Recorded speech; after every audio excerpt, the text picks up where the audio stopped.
Good morning, afternoon, or evening, and welcome to the Bloody Disgusting Network. The passage of time will now bring you to something strange, unique, and idiosyncratic. Have a good time. My friendship to all of you precludes my involvement with any one of you. But if you wanna make love, then I do too, and I'll be right there behind you.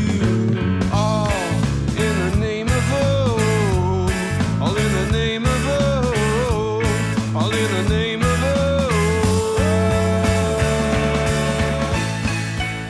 Greetings, constant listeners, and welcome to the Losers Club, a Stephen King podcast. I am your host, Jenn the Rage Adams, and I do not remember the last time I was this excited to talk about a book. To be honest, I'm also a little bit nervous because this is a big one, a heavy hitter, if you will. Spring is here. The flowers are blooming. The school year is winding down. We've had some tornado-adjacent weather where I live, so you know that it is prom time. But instead of a lovely evening capped off with 45 seconds of high school sex, we are going to the prom night from hell. Yes, even worse than the Jamie Lee Curtis disco movie. Yes, even worse than when Rachel Lee Cook took off her glasses and suddenly became hot. We're going all the way back to 1974/1979 to talk about Stephen King's debut novel, Carrie. I am dumping blood on my head in celebration. And why are we talking about Carrie, you might ask? Don't we already have an episode covering it? Yes, we do. It's the first episode. Many of us listened to it today. But yeah, we are talking about Carrie, first of all, because we want to. And second, because the movie is celebrating its 50th anniversary on April 5th, which in the pod time continuum, I think is today if you're listening on the day of release. And third, because this is our first Twinner episode. Yay! Yay! It's been a long time coming. I'm very excited that we're here. It's a full book episode with a slight deviation or two, but our panel is made up of losers who were not on the original episode and who have some thoughts on Carrie. And boy, do I have some thoughts. But speaking of losers, picking me up in a fancy prom limo, Rachel, say hello and tell us what edition did you read and when was your first trip to Carrie's prom? Yes, speaking of losers, indeed. Hi, this is Rachel, the Shadow Exploded Reeves. So excited here to talk about Carrie. Carrie, oh my gosh. I read my edition. I had to look it up because I wasn't actually sure, but it has like the original cover, but it's one of the re-releases, I think, from the early 90s. And this is not my first trip at the prom with Carrie. It was one of the earliest King books I read, because I read The Talisman first for some reason. And I thought that was great. I know. Yeah, Long it was read. It was weird.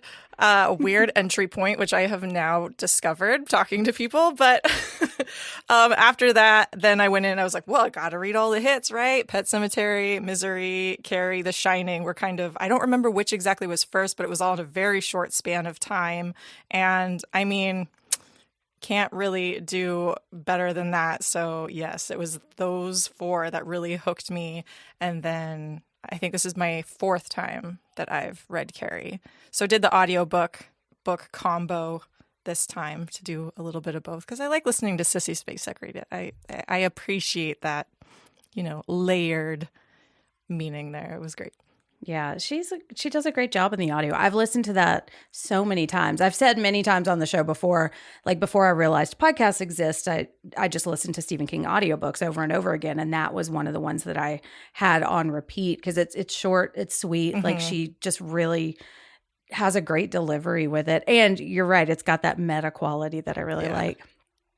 Well, pulling a corsage out of the fridge in Chicago, Mel, say hello. Tell us what edition you read and when did you first read Carrie? Hi, this is Mel Dirty Pillows Kassel. I'm not sure when I first read Carrie. It was also one of my first Stephen King reads in much the same fashion. I think I read, I want to say Pet Sematary first, or perhaps The Shining first, and then had to backtrack and say, what's the deal with this guy? Let's start from the beginning.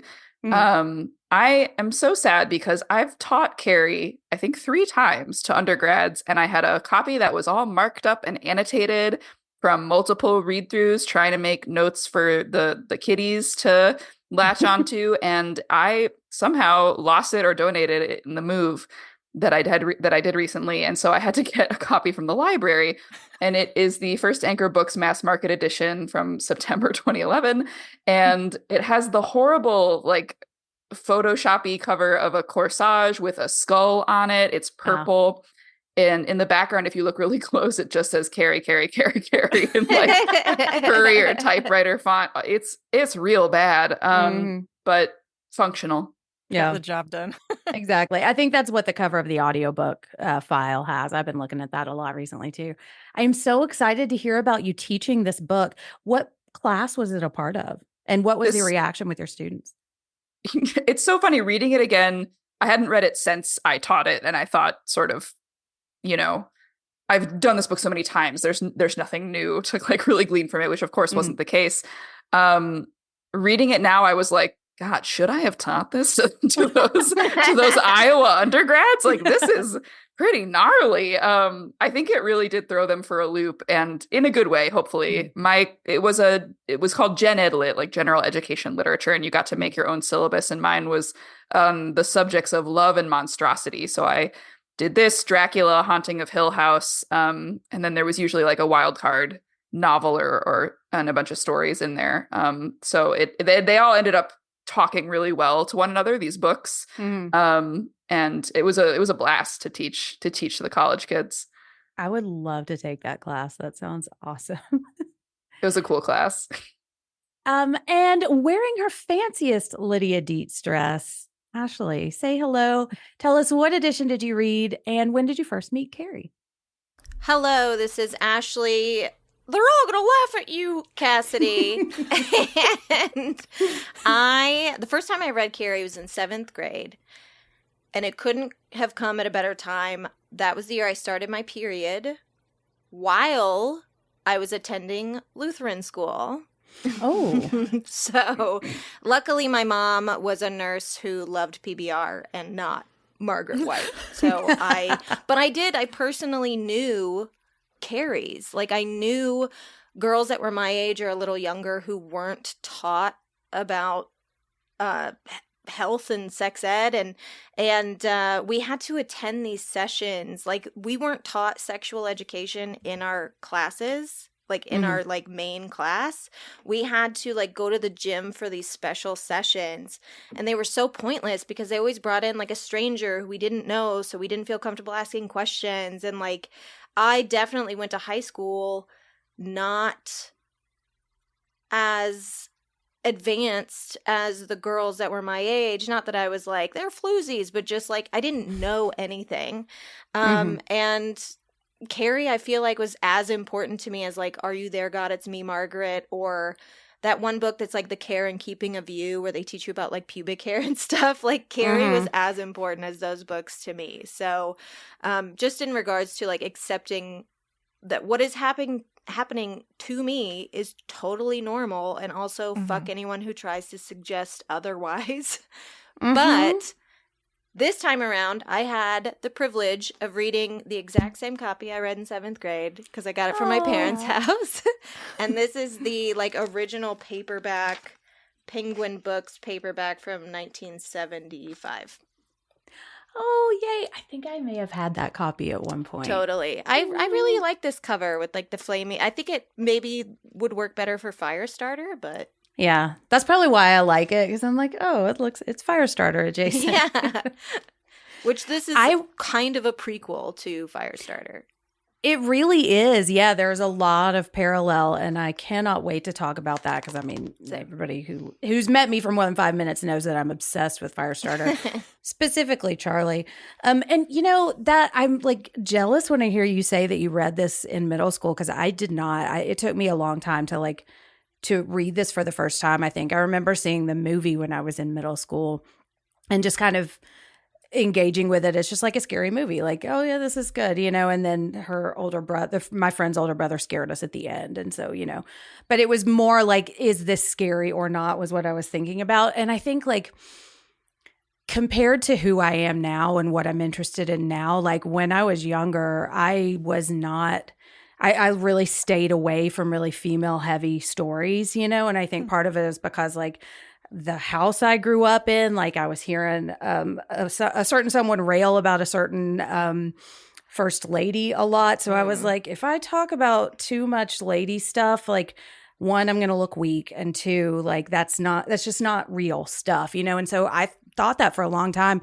And I was like, oh, Carrie, I don't need that. I've seen the movie. I know what it is. And then I think it was when I was in college that I first read it. And I was like, oh, this is good. And then I just started listening to the audiobook over and over again because it's just such an easy listen, And I think like these characters just kind of seeped into my brain and they have become like super like important to me. Like I'm really excited to talk about all 5 of the strong female characters in this book. And, I just love female characters in general, especially when I feel like they're nuanced and they have different levels of like villainy to them. Can I ask, for those of you that have listened to the audiobook, how do they do the stream of consciousness parentheticals that like have no grammar and are just in the middle of, sentences? Okay, here, I can recreate it because I've listened to this so many times, like it plays in my head. So when she's talking about her first time with Tommy, she just kind of goes for it and she just says it kind of in a different voice. She was like, he was a virgin when we first made love. I would have believed a lie, but he told me. And so she'll just kind of like slip it in there, Yeah, it's like a little quieter and like, yeah. Yeah. But I mean, like, I don't recognize, I'd probably be surprised if I saw the text change, And that's one of the things that you do kind of, it's a blessing or a curse when you listen to the audio book, because there are some books, like I remember I was talking about Dolores Claiborne and it was just like all caps or like regulators or Rose Madder, where like those text things are really distracting. But then other times you kind of, I don't know. Would y'all agree? Do you think she pulls off the stream of consciousness stuff? I think she does. And also like the change between like the other materials, like the articles or the interviews, she does change her tone and her inflection to kind of mirror whatever the item is that she is quoting from. Mm-hmm. So it doesn't feel jarring, but it also clues you into like, okay, we're out of the story for a second. We're in present time, or this is an interview, or this is from Sue Snell's book, that kind of stuff. So I think, I haven't thought about it, but she does a good job, I think, in marking those changes with her voice. That's cool. I'm glad they didn't add like a chintzy echo or something. So no. And she's always got her little drawl, she's got just a hint of a Southern accent, which I appreciate. But it's like, from the shadow exploded, like she'll just proclaim it, Like a journalist. She sounds like a news reporter almost. She does. Yeah. Like a good old news reporter. But I do have to say, I did not read this copy because I listened, but I referenced a special copy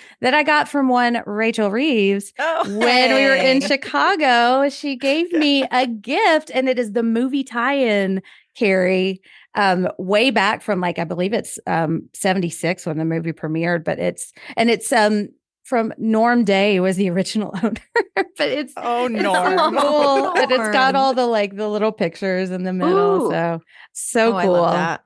We need to. I'll share I forgot I'm wearing my Carrie shirt. Oh yay! What does it say? They're all going to laugh at you. Yeah, it says they're all going to laugh at you, and it is a tiny pocket. Ooh, so you can put a sanitary product in there. Exactly. Perfect. I put my tampons in here. Yay! Well, all right, let's talk about tiny pockets and what we put in. I'm not sure if that quite works.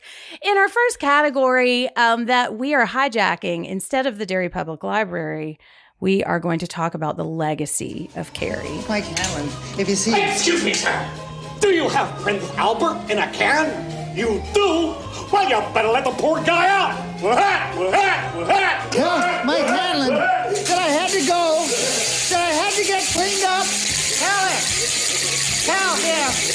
Tell him I'll see him tonight. Get out! Last chance, told you. Get out! Get out! So we're venturing into the basement of the library. I'm pulling out Ray of the Cooz's crystal ball that looks, I think, like a grapefruit.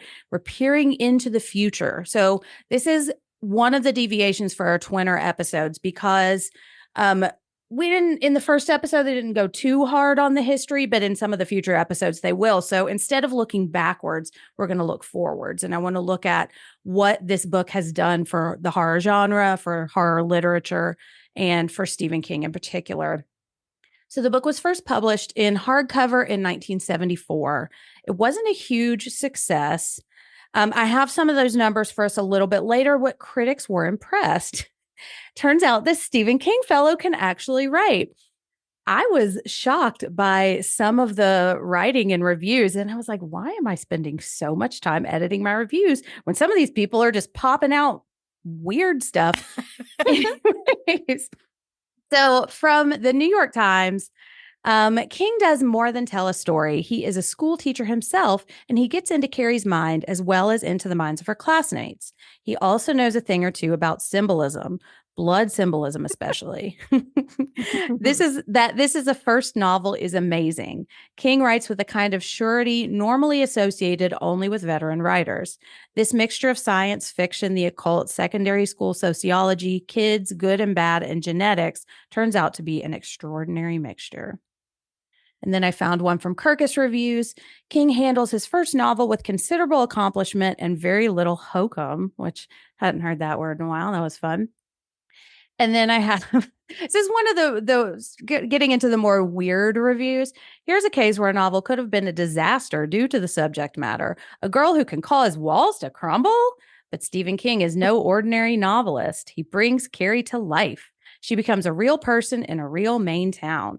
The reader cares about her and turns the pages in dread as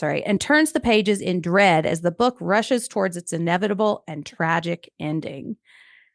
And then Carrie, this one had the most hilarious title, Carrie, Dangerous Girl to Rile, by Tom E. Huff, which I feel like is a Simpsons level pseudonym, Tom E. Huff. Like that doesn't sound like a real name. That's not real. No. He says, don't read it late at night if you're alone in the house. The last 50 pages are enough to make John Wayne sleep with a nightlight. Boy, and there's nobody more manly than John Wayne. No one more brave. It was big like Chuck Norris sleeps with a pillow under his gun vibes, you know? Rachel, would you mind reading from Paperbacks with Maggie McPhee from the Sydney Morning Herald? Sure. Her mind exploded and destroyed a town. That's Carrie they're talking about. She's 16, and as if that weren't enough to put you off her, she's the possessor of a rare and terrifying ability, telekinesis. Carrie is able, without really knowing how to make things happen, just by thinking them up. But take heart, all you parents of 16-year-old girls. This isn't a knack they can pick up at, what is that? Sorry.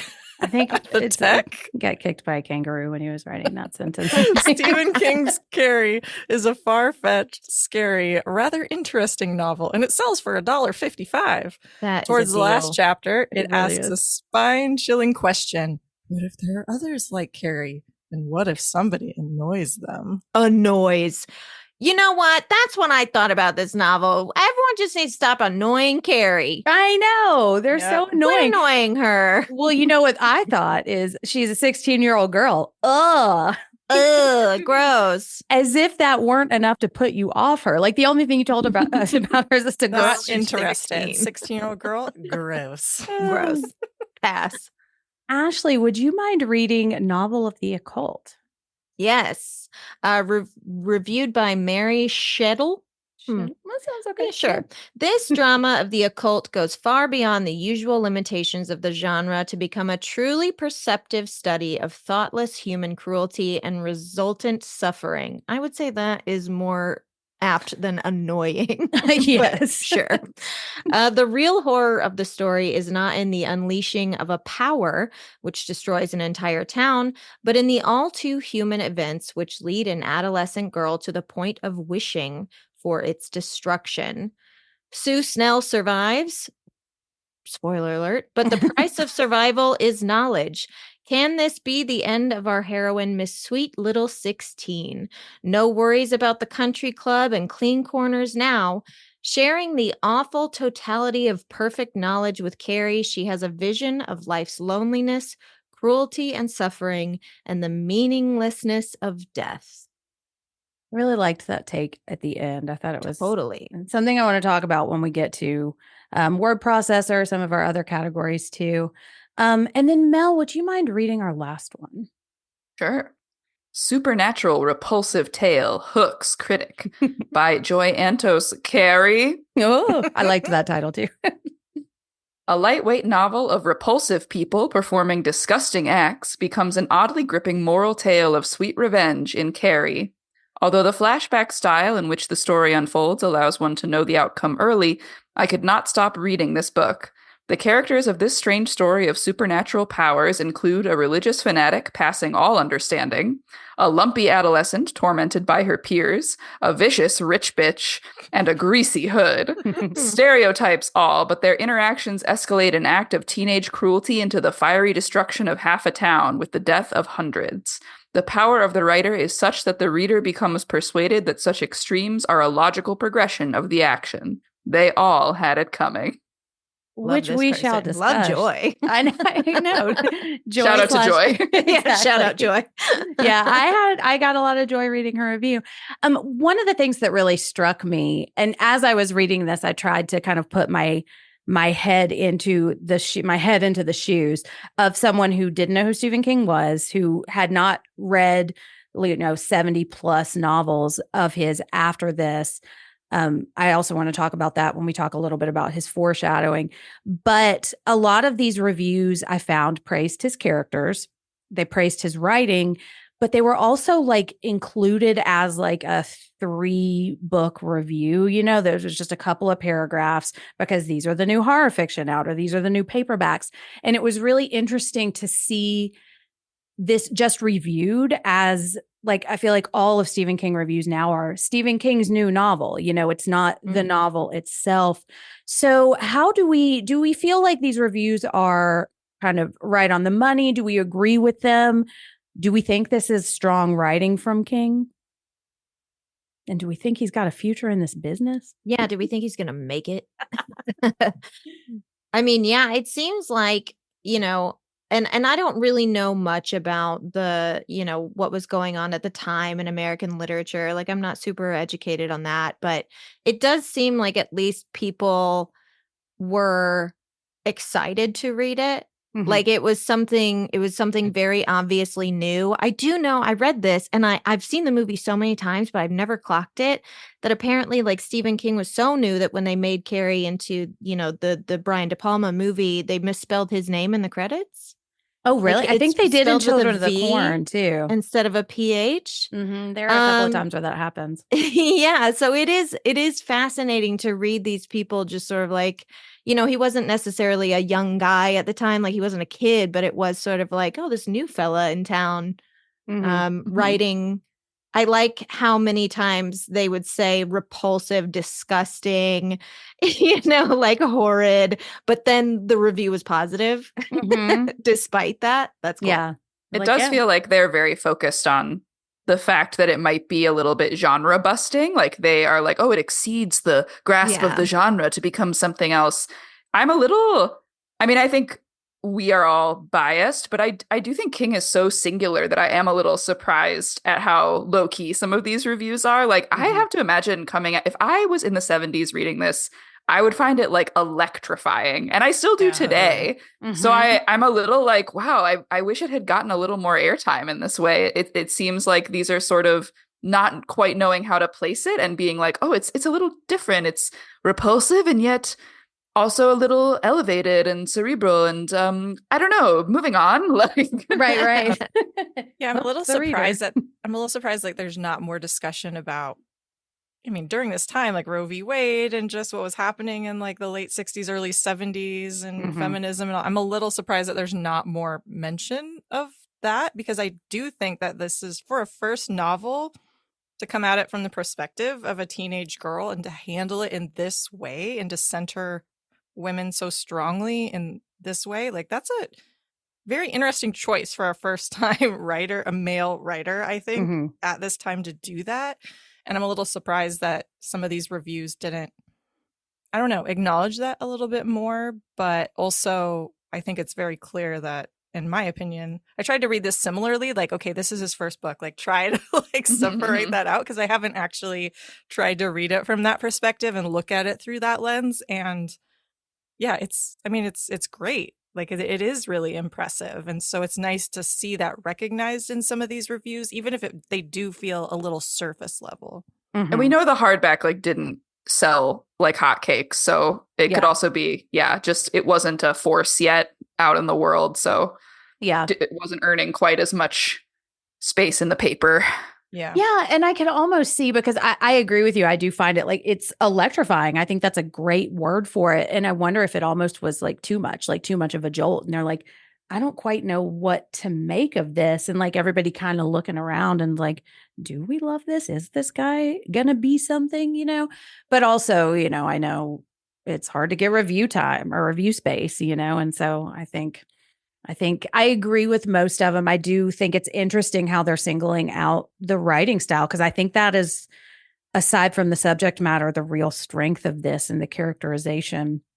I also think it's interesting, not only with these reviews, but other people's takes on Carrie that I've seen. Like for the one earlier that said, like, what happens if someone annoys them? And it's like, was Carrie really annoyed, or was she like horrifically abused? Like, can we she was abused. And like, I've heard people say, like, call her mother overbearing. And I'm like, she was not overbearing. Like, there's a difference in like, a mom who make sure that you're always home on time and doesn't let you go out and keeps you. And then a mom who like locks you in the closet, tries to strangle you, hits you over the head with books. Like, she's not an overbearing mother. So I always find it interesting when people talk about this novel and use words like that are not the extreme, because it's so extreme. It is. And I feel like, I wasn't alive in 74. For sure. Yeah. But like, I feel like this book in a lot of ways kind of opens a dialogue, or it becomes part of like a series of things. Like I'm thinking about Black Christmas also, of books that take women more seriously and take, menstruation seriously. And I wonder if we just weren't ready for that yet. I feel like I'm like Marty McFly. I mean, like, but your kids are going to love it. And I found a lot of like think pieces about kind of more of what we're talking about that we kind of were surprised to not find in these initial reviews. And I definitely think that has come. I mean, I've written about it myself, but I wonder if they were like, what is this? And then once you get Salem's Lot and then you get The Shining, like, what a first run, that's incredible. Okay. And I think like, I just wonder if they just weren't sure if they could take him seriously yet. Because even with his own writing, it feels a little bit like a fluke, like, and we're going to talk about the semi-epistolary style. So I don't necessarily want to step on that. Let's talk about where horror fiction was at the time and just kind of where we were as like a country. I don't have a ton of historical stuff, but I can talk about the vibes, which were not great for women.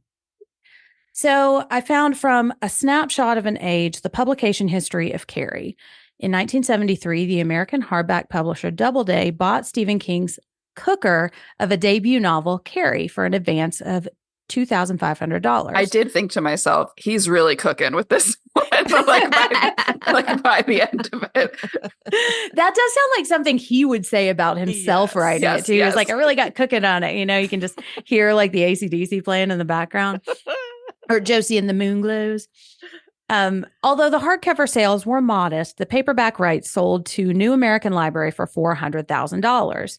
2 years later, the sales figures boosted by Brian De Palma's 1976 cult movie, it was maybe more than a cult movie, totaled nearly 4 million copies. On December 5th, 1976, the movie tie-in paperback of Carrie, that's what I have, yay, hit the New York Times bestseller list and remained there for 14 weeks, launching the Stephen King phenomenon. More than a flash-in-the-pan success, King would have a profound impact on the publishing industry, the most prominent of a nucleus of writers, including Robert Ludlum and Danielle Steele, who could sell 1 million copies in hardback year on year, and then 10 million more in paperback. In his own words, King claims, I started out as a storyteller. Along the way, I became an economic force. And then a couple of facts I found. Before Carrie, the last novel to reach the publisher's weekly bestseller list was Rebecca in That's 1938. apropos. Yeah, I know. And Carrie is credited as one of 4 novels to result in contemporary mainstream interest in horror literature. And if you're not looking, is anybody not looking and want to guess those other 3 novels? I looked. Looking. Do we all Sorry. look? That's okay. Totally looked. Listeners didn't look, though. So we have Rosemary's Baby, The Exorcist, and The Other. And I think it also really benefited from timing. So Bev Vincent, in his Stephen King, A Complete Exploration of His Work, Life, and Influences, says Dave King once heard his brother say that if Carrie had come 6 months earlier or 6 months later, he might have missed out on the perfect timing presented by the popularity of The Exorcist and would still be teaching English. I don't think he's a timing flick. I think he would have made it too. But I also think it was a little bit kismet. Like we were just ready for something like that. And Has anyone read The Exorcist? I have, yeah. I read it a couple of times and I really love it. Does it get as graphic as the movie does? Because I'm wondering if too, I mean, it's of a keeping with all of the animalistic bodily imagery. It's close to word for word for the original Same thing movie. with Rosemary's Very Baby. Yeah. Same thing. Yeah, Babies. yeah. Mhm. Yeah, very what's the word I'm looking for? Close. Yeah. Close adaptations. Yeah, close adaptations, but I feel like those novels and Carrie as well, to an extent, really got like the spirit of those films, got like the spirit of the novel as well. And maybe I'm biased because The Exorcist and Rosemary's Baby are books that I read after I saw the movies, whereas Carrie was a book I read before I saw the movie. And what's funny is even in 7th grade, like I'd never seen the movie, but I still knew it was such a huge film and it was such a huge phenomenon. I knew what happened. It's like I knew what the ending was going to be. I knew that she burned down prom. So it's just funny that even in 7th grade, I had some general knowledge of what happens in Carrie. Like that's how big it was. It is interesting to think about, like, what if for some reason it didn't get picked up so quickly to make a movie? Like, what would have happened if that never happened? Like, what if it never sold film rights? Like, would King still be, or I don't know, not that he wouldn't make it or be as big or popular, but like, what would those early years look like? Yeah. Because I do think that movie, I mean, to have Brian De Palma do your first movie and to do That's it like wild. this with these stars who were names at the time, like, that's pretty wild, I think, especially for something that wasn't an automatic out of the door success. Those paperback rights definitely would have changed his life, but we don't know if he would have become a household name in the same way. It's an interesting and question. like so many, like immediately everything that he wrote after there, like got adapted pretty quickly for a while there, based off of how Carrie did, I think. So it's just a weird hypothetical to think about, like what would a world look like? What if for some alternate reason- timeline? Yeah, what would happen if Carrie did not get made into the movie so quickly right off the bat, or have Brian De Palma do it? What if it sucked?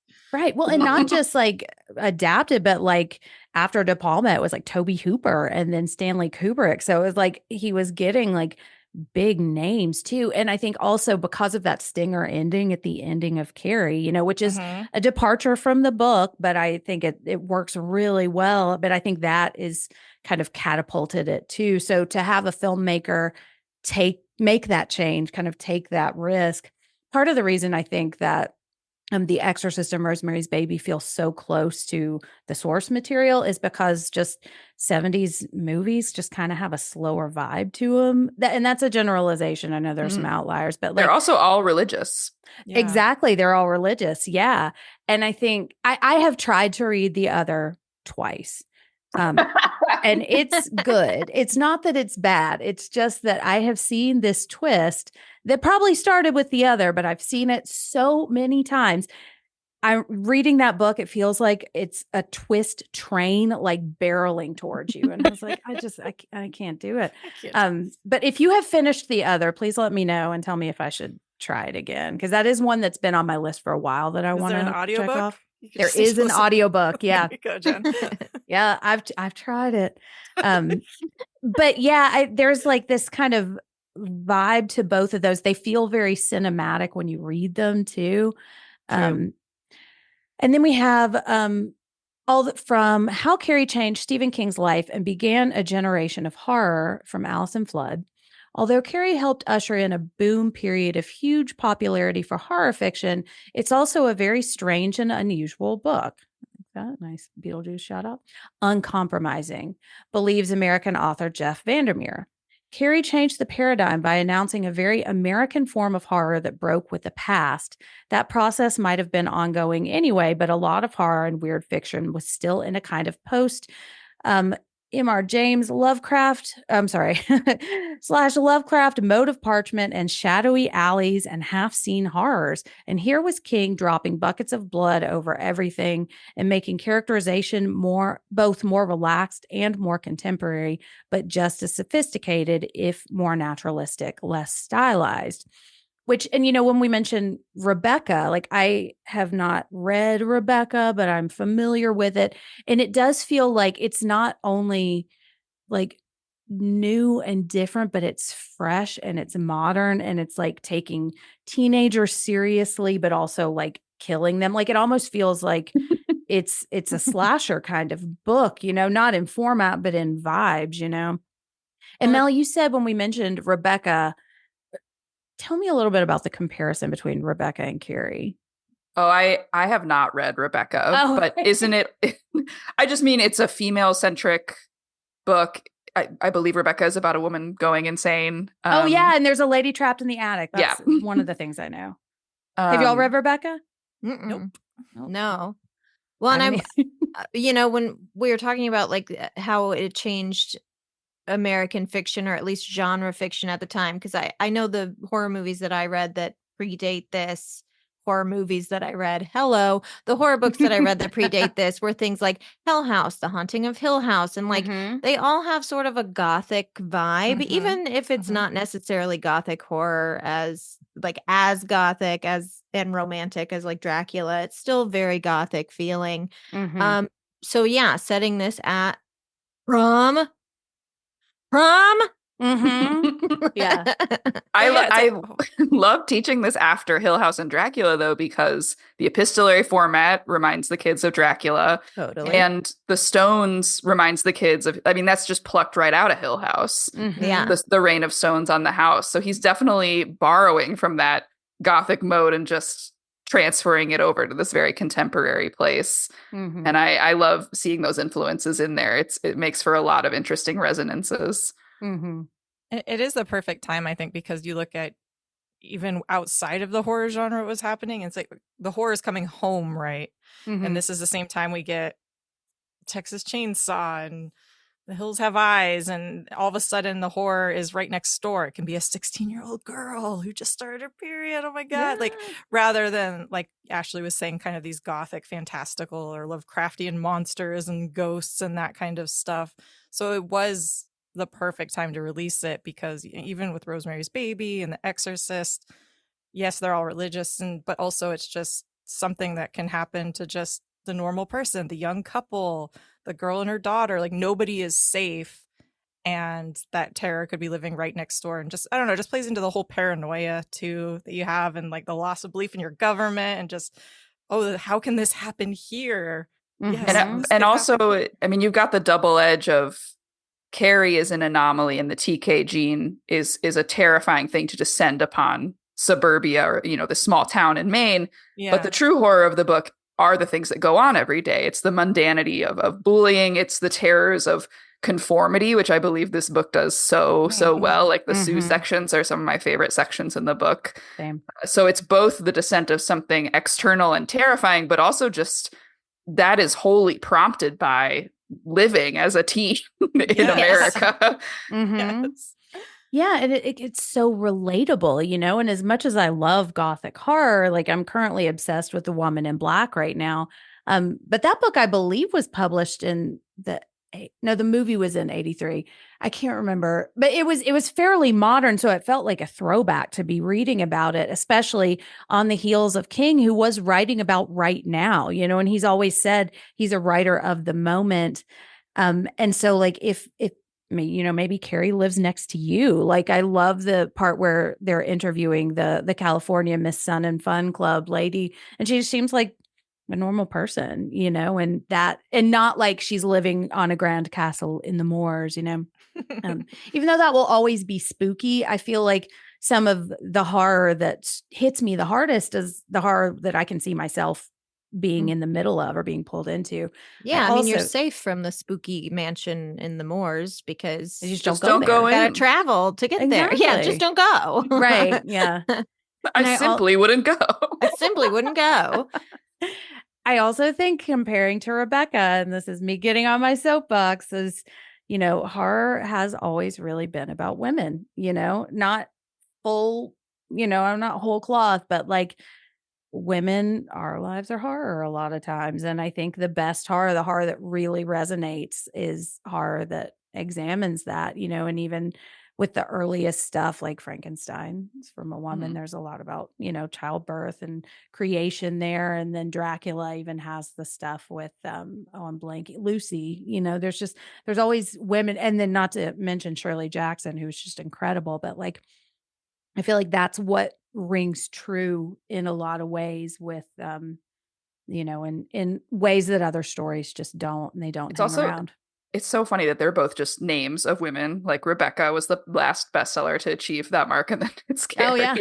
It reminds me, Jen, you talking about that just reminds me of that little tale that might be apocryphal about the astronauts when the first woman astronaut went up in space, and they were like, how many tampons are you gonna need? Like, is 80 gonna be enough? And she was like, you think I need 80 tampons for like 2 days in space? 100? How much could they cost? $10? Yeah. And if we also look at the other 3 books, like what we said, Rosemary's Baby and The Exorcist, and the one that has not stood the test of time, the other, is about 2 boys. Well, and of the 4, it's the one that's not about women that we don't all read written anymore. by men, though, right? Yes. All written by men. Yeah. The inherent mystery and terror of the female form. Picture them being like, do you know they bleed every month? Like blood just comes out of them. And they don't die. I know. Well, let's talk about some feminist shit, which is always my favorite thing to talk about. Okay, so from Danse Macabre, Carrie is largely about how women find their own channels of power, but also what men fear about women and women's sexuality. Writing the book in 1973 and only 3 years out of college, I was fully aware of what women's liberation implied for me and others of my sex. Carrie is a woman feeling her powers for the first time and, like Samson, pulling down the temple on everyone in sight at the end of the book. I think that's particularly what I like about it.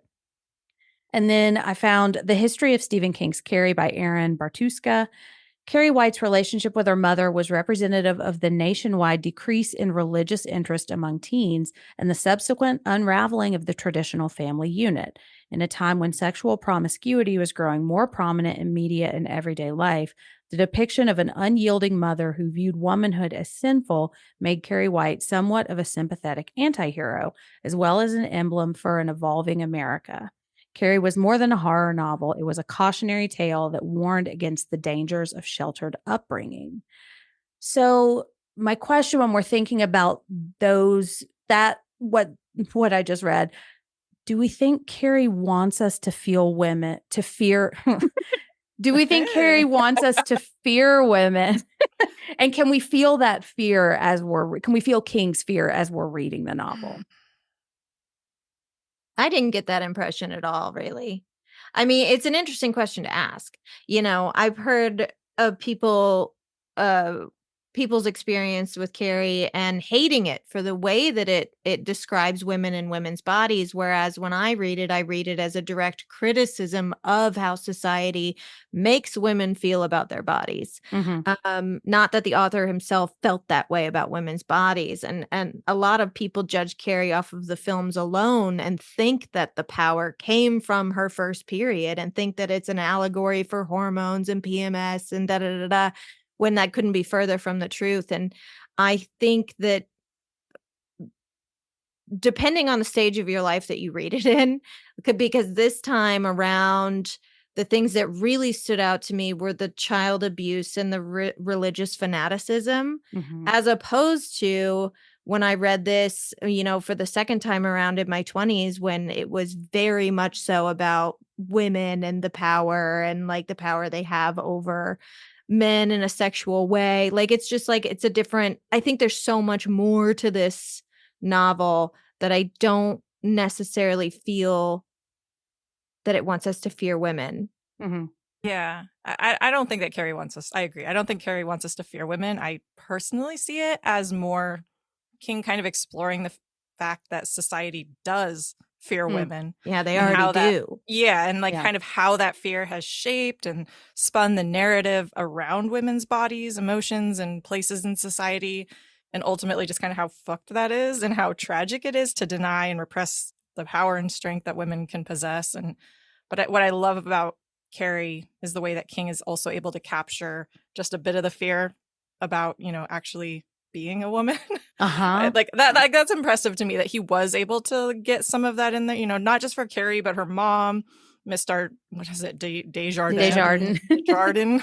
Chris, Desjardins. Sue, like all of these. Desjardins. Like all of these women have different elements of this, like different kind of fears of what they're going through. And, high school's awful. Like, I don't think any of us are going to argue that point, but there's so much more for women to fear than what's just relegated to puberty and classrooms and school hallways. And I think that's more what he's exploring, not like telling us like, oh yeah, you should be afraid of these women because they have power and you just don't know it. Like I didn't get that vibe from it. I think it's a great question. I think you hit the nail on the head with the key word for me, Rachel, which is I think this is about the dangers of repression, as that review said, the dangers of a sheltered upbringing. And it's very hard to detangle repression from womanhood, especially at this time, because we are taught to repress those aspects that are deemed unsavory, such as the fact that we bleed quite often. And the fact that, puberty itself is like, I suppose, deemed a little bit unsavory and gross, no matter what gender identity you have. But because women are expected to be very smooth and prim and pure, they have to do more work to do all the repression. And the same thing with religion. You have to be very virginal and saintly. There's a point in the book where he describes the Jesus hanging in Carrie's home. And I was struck for the first time, even though I've read this book very many times, at how Jesus is described as bleeding and almost naked. And it's very graphic and gory. And that is sanctioned. But it's the same type of stuff that's getting shut down when women display it in the book. So I do, and I can't wait to get into the thorniness of sort of King's influence personally on this book. Like I think its feminism is a very complicated feminism, and I think there is a lot in here that delineates a very narrow-minded view of what it means for women to have power in Stephen King's mind. And I do get a little bit of his perhaps personal distaste for certain things in this book. If it's not fear, it's certainly a disgust, which is so interesting given that the book itself is actively trying to rebel against that and the conformist attitude of what is disgusting and what should be repressed. So I can't wait to get into more of that discussion. I don't think it wants us to fear women necessarily. I think it's interested in displaying views of power that readers might not have conceived of. And of course, some of those are going to be held by women. But I do think King cannot avoid putting some of his own, fears and distastes in there in a way that reads a little obvious. Absolutely, yeah. And I also recently revisited a section of Danse Macabre that mentions a lot of those fears that I definitely think are present. I think I don't necessarily find the novel wanting me to fear women, but I do think it wants us to take women seriously, which is, I think, what I love the most about it. It's got so many different, like, complex and I find really believable female characters, which I think is, for me, what kind of speaks to the feminist qualities of it. Like, are the female characters as interesting as the male characters? And in this one, I find the male characters to be pretty one note, and I mean, I feel like can a man write good female characters? I found that question kind of reductive. Like, I don't want to live in a world where women can't talk about men, and I don't want to live in a world where men can't talk about women. So obviously men can write about women, but I do think it's interesting to see this depiction of women from a male writer, especially with his first novel out of the Yeah, a gate. young male especially writer. a teen, and a teenage girl. Like Yeah. that's such a specific experience, and Mhm. that he's even said like his wife helped him out so much with that aspect of it. But Mhm. it was poignant when I was in 7th grade, and it's still to this day relatable. So that's really impressive, I think. I think he's Yeah. also said that it was hard for him to go back to it because he too was finding Carrie to be unrelatable, unlikable, kind of gross when he first started writing it, and then had to really access her by thinking about bullied girls from his past. Yeah. Yeah. And I think that's one of the things I find really interesting, and that I think he's kind of exploring with this is like complicity and bullying. And like, do you have to be the one throwing all the tampons to be guilty? And if you're just standing on the side not doing it, are you still guilty? Are you still like deserving of punishment? And is there a redemption from that? And, I feel like this is one of the, like, we are so immersed in King's work now that I feel like I just kind of take for granted the story that Tabitha pulled this out of the trash. But if you're listening to this for the first time, then maybe this is your first King novel. I think it is a big part of this story that I think he did not want to write this. I think he was nervous to write it. He was nervous to explore this world. And I mean, for a man to write a scene about a first period, I would be intimidated too if I were King. And I think like the fact that his wife did encourage him to keep going and said, "I'll help you." His dedication is for Tabitha, who got me into this and then bailed me out of it, which I think I'm paraphrasing. But I think one of the things that has always really struck me about King and his writing, because he doesn't always get it right. He has some characters that I don't like and that I find problematic. But I think more often than not, he does, because he's willing to listen to other perspectives. And I think it's this willingness to listen to Tabitha and say, okay, if you tell me the scene's not ringing true, I believe you. I'm not going to be too prideful to like, I don't know too much. I'm not going to mansplain women to you. Well, speaking of men in the 70s, I found this from A Feminist Guide to Horror Movies, Part 5, The Blood of Carrie by Holly L. Durr. While men in the 70s felt threatened by the unprecedented numbers of women standing up for themselves and attempting such radical social changes as being recognized as equal under the law, women themselves must have felt some anxiety that the obstacles to fully realizing themselves might be too big to conquer. The story, therefore, resonates with men in terms of the fear of metaphorical castration prompted by changing gender roles, and with women in terms of the fear that no matter how powerful we become, social forces are still so aligned against us that fighting back might destroy not just the patriarchy, but ourselves. Oof. I know that when it hits you, because that's a fear, and I talk a lot about the patriarchy as a ladder, and so many women feed it by like accepting that they'll only go so high and you got to step on other women. So I guess we are going to spoil this novel, but nobody really comes out clean in this book. Nobody really wins. Do we find this good for her horror? No. For me, in good for her horror, I feel like the her in question has to have some kind of like happy or triumphant ending to be good for her, like Midsommar, The Witch, Death Proof. This is just like tragedy through and through, no winners. There are moments where Carrie will be like, "Oh, that guy died funny. That was funny." But like there's no hurrah at the end. Like everyone loses in the end. Yeah.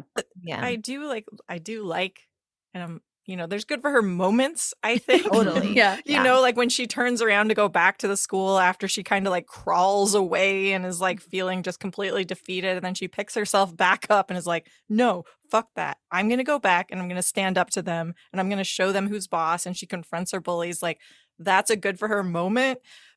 But then she kills a lot of innocent people and destroys a whole town. So, it's a mixed bag of a moment. Like there's moments where I'm happy to see her stand up for herself and really kind of figure out how she's feeling about certain things. But ultimately, yeah, nobody's winning here. No.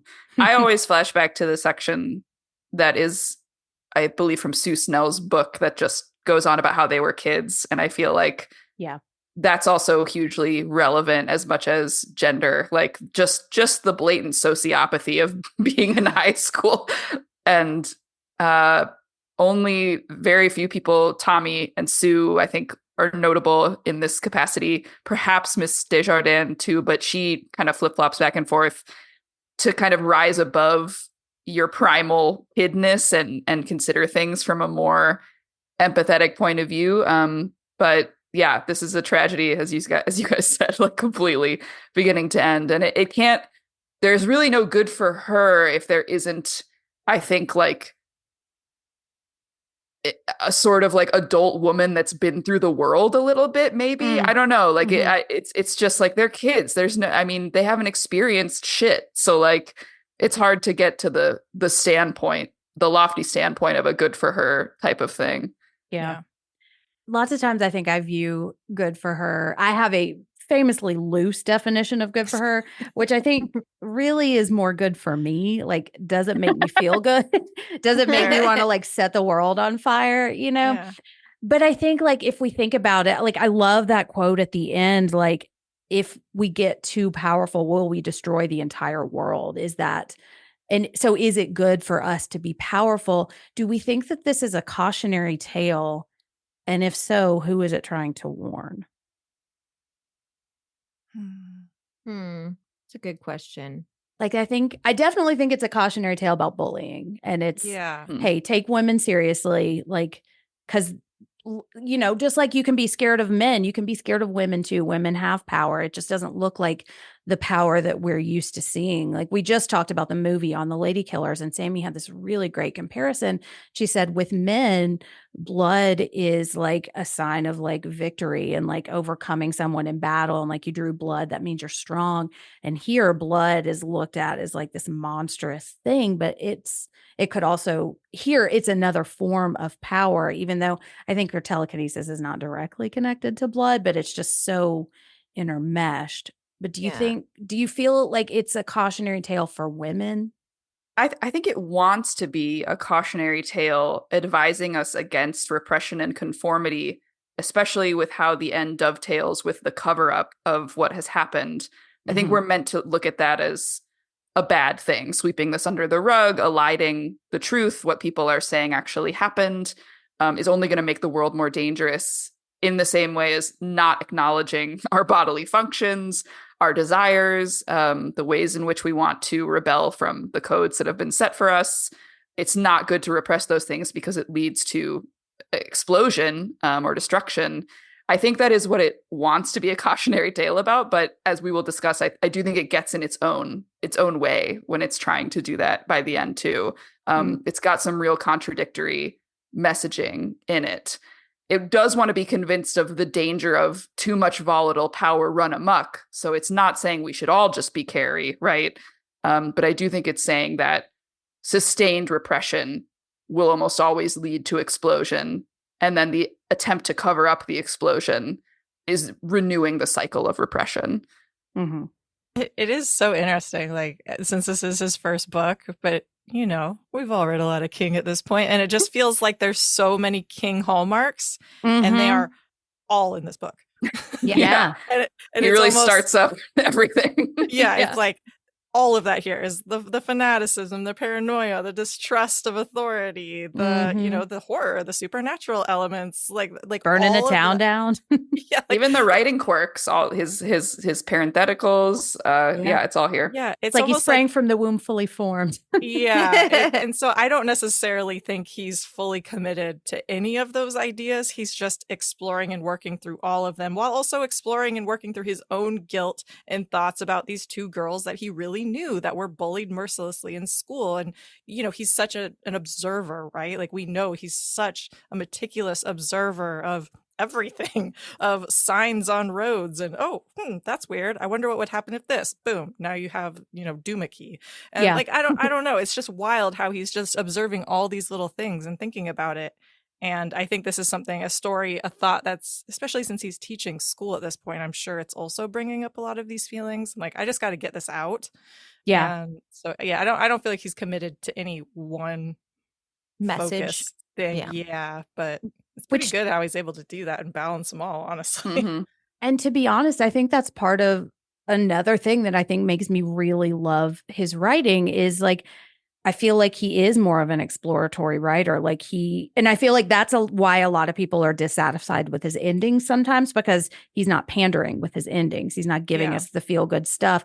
And I feel like he so rarely enters a book with an agenda, like I don't think he's telling this story to intentionally scare us away from anything. I think it just kind of naturally comes out, and there's enough that I can see that in it, but someone else could see something completely different.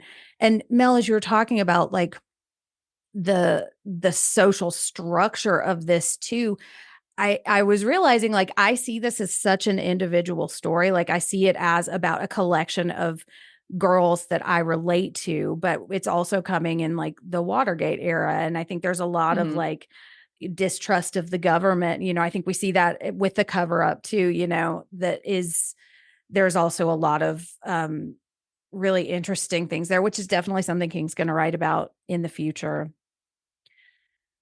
All right. Well, let's talk a little bit more about him writing a woman. So I did not know this. I thought I knew everything about this story, but I did not. He was bet $10 to attempt a story with a female main character by his friend Flip Thompson. King started Carrie as a short story, but after a few pages, King has variously said 4 and 15, he realized that he had a novella on his hand. And then, that was from the great Stephen King reread, Carrie by Grady Hendrix. And then from Stephen King's Carrie and the Horror of Girlhood by Megan Nolan, that Stephen King managed to capture these ugly, calcified feelings of womanhood in a debut novel that was the result of a prompt challenging him to write his first woman is little short of miraculous, and just another indicator that he is one of the great writers of our time. So my question is, Carrie a feminist novel? I Googled, what is a feminist novel? Ooh. Because I wanted to know, like, what does the interweb have to say? What does Google have to tell me? And it said a feminist novel is basically a novel that writes about the female experience, whether that's in general or at a specific time. And this really struck me because I actually even wrote down on page 40 of my book, I don't know what page it is on your book, Carrie is talking about how envious she is of women in 17 magazine for how free and loose their clothes are as she's taking off all of her layers, her blouse, her knee skirt, her slip, her girdle, her garter belt, her stockings. And she describes her clothes as being so hot and heavy. And as a woman who was sent home and made to wear my PE uniform in school on a 103-degree August day because the straps on my tank top weren't thick enough and it was a dress code violation. It's summer. I'm so hot. Like, that is such a huge moment that so many women can relate to. I never saw a boy get sent home from school or have to wear his PE uniform for something that they were wearing unless it had like a curse word on it. It's like, duh, don't wear that to school, you dummy. But like when we would raise our hands, if our stomachs would show, we would have to wear our PE shirt. And it's just things like that where it's like a lot of men would have no idea. They don't notice that girls are getting sent home. They don't know what it feels like to have to put on your PE uniform that smells like PE. Like, they don't know what it feels like to be sent home feeling ashamed because you wore a tank top in August. I do think in that sense, it is extremely feminist just for acknowledging that those specific female experiences. Yeah. I would agree. I think this book is at its most feminist when it is acknowledging the difficulties societally of being a woman and the realities experientially of being a woman. And also B, when it is acknowledging the humanity and complexity and fallibility of women and the contradictory nature of feelings, which men and women have. And I think, again, Sue is the best example of that, how all of her motives are unknowable even to herself, and they contain so many facets and multitudes, and they aren't just pure, they're tinted with all sorts of other feelings, some of them noble, some of them self-centered. And we love that. We love to see that complexity. I think this book is its least feminist when it can only envision success or power as associated with womanhood as also correlated with very traditional markers of desirability and attractiveness and aesthetics, basically, which I think is just something Stephen King struggles to escape even in his great novels.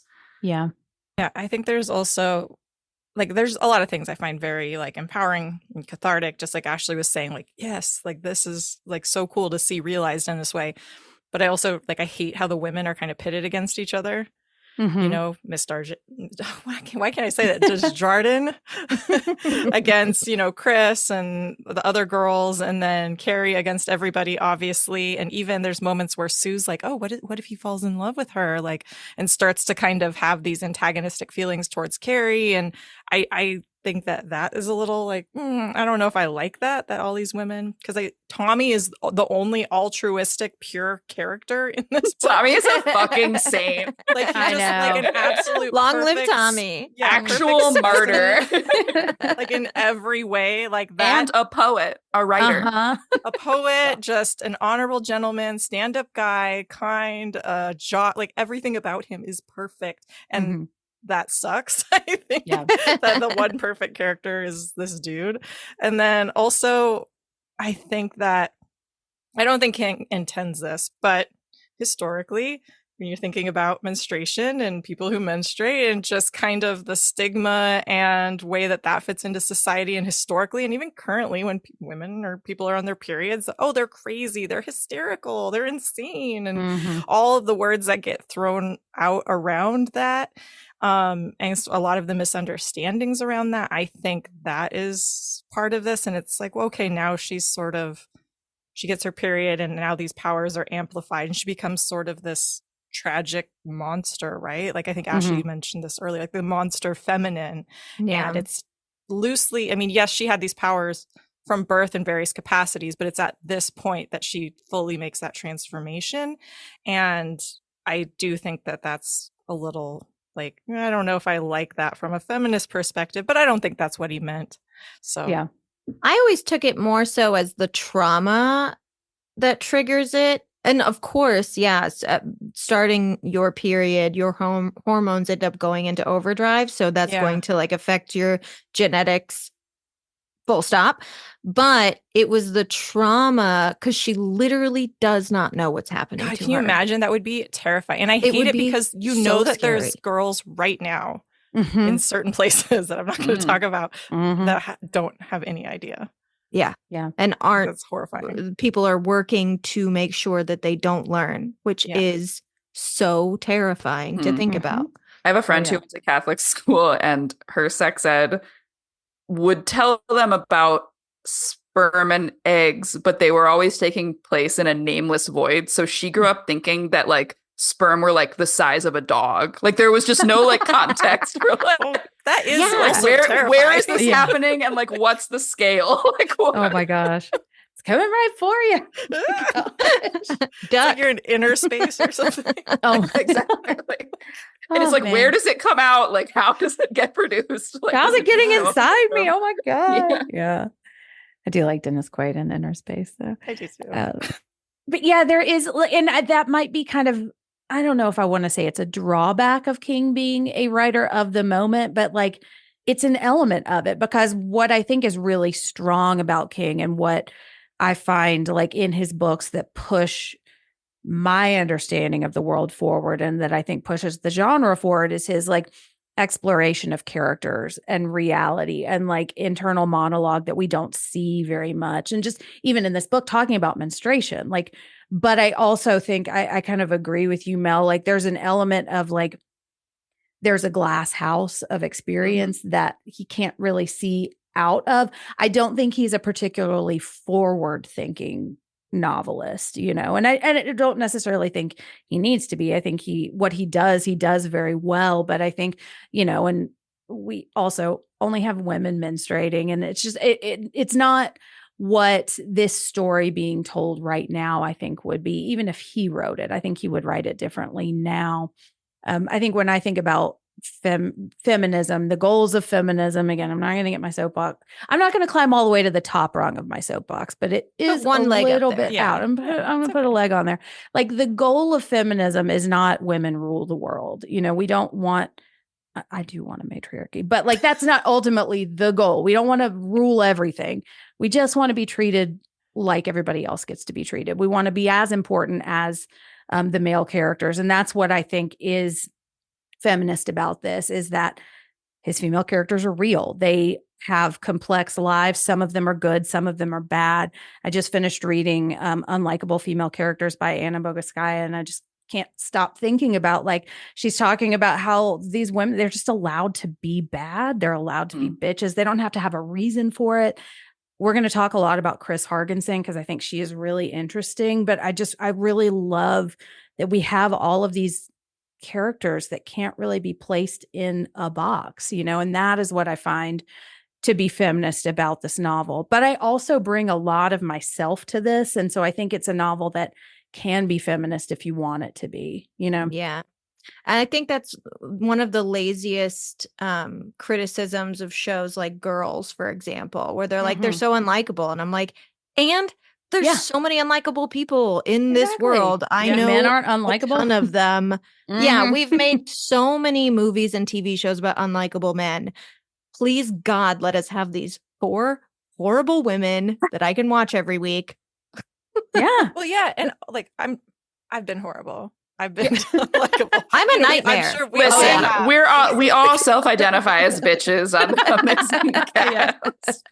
But that doesn't define us, just like those characters. It's like, yeah, they're unlikable, but that unlikable part of me relates to that. Exactly. Yeah. It feels nice to be able to be unlikable a little bit if I want to, We've also been an age where we were unlikable. Oh, like, I look back at 21, 22, and I'm like, how did I have a friend? Like, how did anyone, how did I date? Like, how did my parents talk to me? Like, who loved me and why? Oh my God. I was a nightmare in high school. Like, if you knew me in high school, you don't want to know me anymore. Me too. Yeah. Well, let's talk about definitions in our next category: structure and format.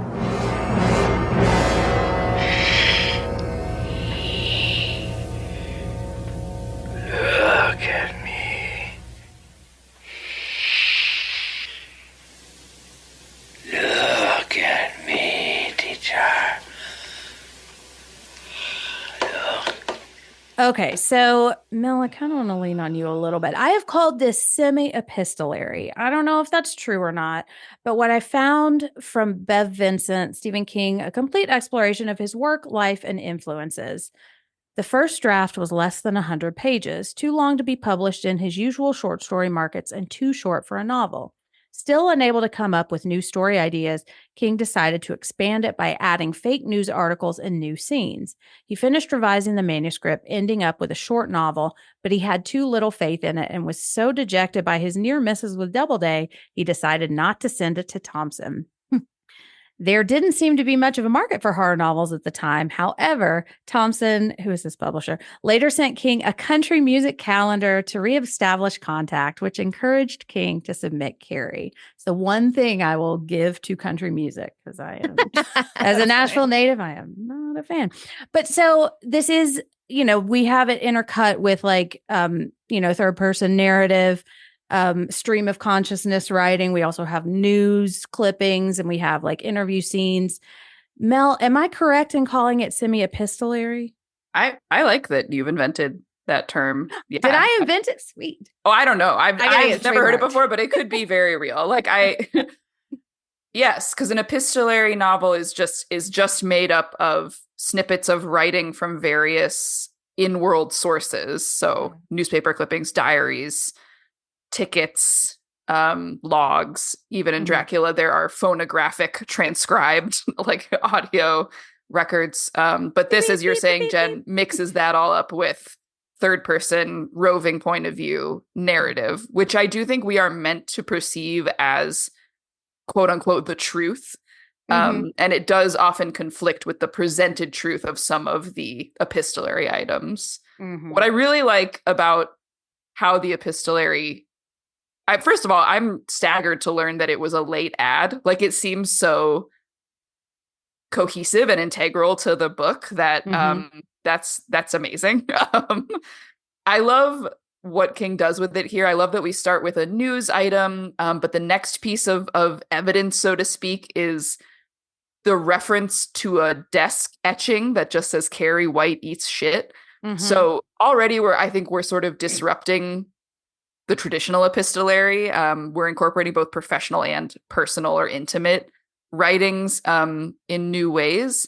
And I think he uses these epistolary interludes at first for a lot of foreshadowing rather than a ton of linear development a la Dracula. So they're adding flavor, they're filling out the world, they're moving things forward, but they're also doing a ton of lifting in terms of generating suspense. We get these quotes like, one of Sue Snell's surviving classmates, and you're just so like locked in at that point.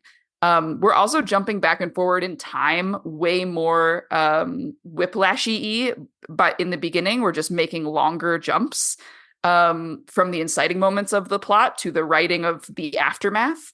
But by the end of the book, the epistolary elements are coalescing. Everything's gathering around the sort of nucleus of the event of prom night, so that reportage is directly preceding or following the present narration. So it's no longer generating suspense. It's fulfilling a very different function. Not so much suspense, but I would say more commentary. Again, getting into that cover-up angle, showing us how the world would probably process things framed against how they actually happened. So I think it's almost as if the epistolary structure functions first as added truth, as like elucidation, and then it becomes something that starts to muddy the waters, and that speaks to the cover-up that's happening. And so it starts to map up with the sort of cycle of, again, like repression and explosion and truth that I was talking about earlier. And I love how it is really just one-to-one with those themes of the novel in its own structure. Yeah. And I feel like it adds impact too. I think about like one of my favorite pieces of the horror genre is like what I think of as the oh shit moment, like when the world perceives the horror too, and the thing, I don't know if this quite lines up, but it's the emotion of Final Destination when Alex has been telling everyone the plane's going to explode and then the plane actually explodes. It's one of my favorite moments in any horror movie ever. And I feel like this is such an intimate novel, that all of those little interludes, when we see the world reacting to all of this too, we know that this is a worldwide phenomenon that has been talked about in Life magazine. They have like a commission, and I'm sure in the 70s you were reading that, hearing Watergate, those kinds of investigations, like it just gives it more weight too. And it shows you, yes, this is about a girl who's going home and she's taking off layer upon layer of her clothes, but also what she does affects the rest of the world, which I think it gives me chills, It's also just fun lore and world building. Yeah. And it's also an incredibly deft maneuver around including chapters. There's no chapters. You just segue from scene to bit of writing. There's 3 parts. The last part is like so much shorter than the other 2. And he's just ping-ponging with abandon. There's actually no separation except for white space between narration and epistolary stuff. I'd have to actually look and see if narration ever abuts narration. Yeah, it does. So sometimes he does maybe it doesn't. I don't know. Sometimes there are little dividers. I would like to know if it's always every other, but I think it does a little bit. And I think he switches around like the perspectives too. Like there are moments where I think it's Carrie and then it's Sue, totally. And then it's Tommy at the prom, It does color, like I like this, and I think somebody pointed it out in the original, the OG Carrie episode way back when, pointed out like it adds weight to all these characters because we know so early on who, like most of them anyways, who's gonna die. Yeah. And so when they're in the story, it's kind of coloring how we're looking at them through a different lens, knowing like, oh, you're dead. And so, and it makes those moments, like there's a line where he said like, oh, and you know, Tommy had less than 2 hours to live. And like that, oof, like it helps build suspense and tension so much. And the way that he's able to ramp it up, like you were saying, Mel, like how it starts, the segments start to get closer to the actual time period happening. It is more effective, I don't know, than I would think it would be. Like in theory, I would think that it would annoy me. Like if I'm flipping through this and haven't actually read it, but in practice, in execution, I actually think it adds so much momentum to the story rather than just having a straightforward, you know, narrative telling all the way through. Yeah. What I wanted for the 50th anniversary celebration of Carrie, and I didn't get it, so I guess I'm just going to have to do it. I brought this up on a past episode. I always thought the coolest way to package this novel would be something like, do you guys know what Ship of Theseus is? It was the book that J.J. Abrams produced. And essentially it's a novel, it's a book, but some of it is written like in the on the sides of the pages. There are like postcards put in between certain pages. There are like photographs, there are this, there are that. And I just thought like if the novel was written straight through like a journal or a diary, and then the newspaper articles, the interviews, the scientific literature, the excerpts from the book were placed inside between the appropriate pages. And we're in a day and age now where you could throw in a QR code that you can scan and watch like news footage that's filmed for the book, or like a TED talk on telekinesis. And it would almost feel like because it does feel like someone's compiling the information for this book. And I thought that was such a cool way it was almost like a case study to package this for a 50th anniversary. Careful, Ashley. I know. On the anniversary, there's going to be some drop. We got to trademark this idea. Yeah, TM.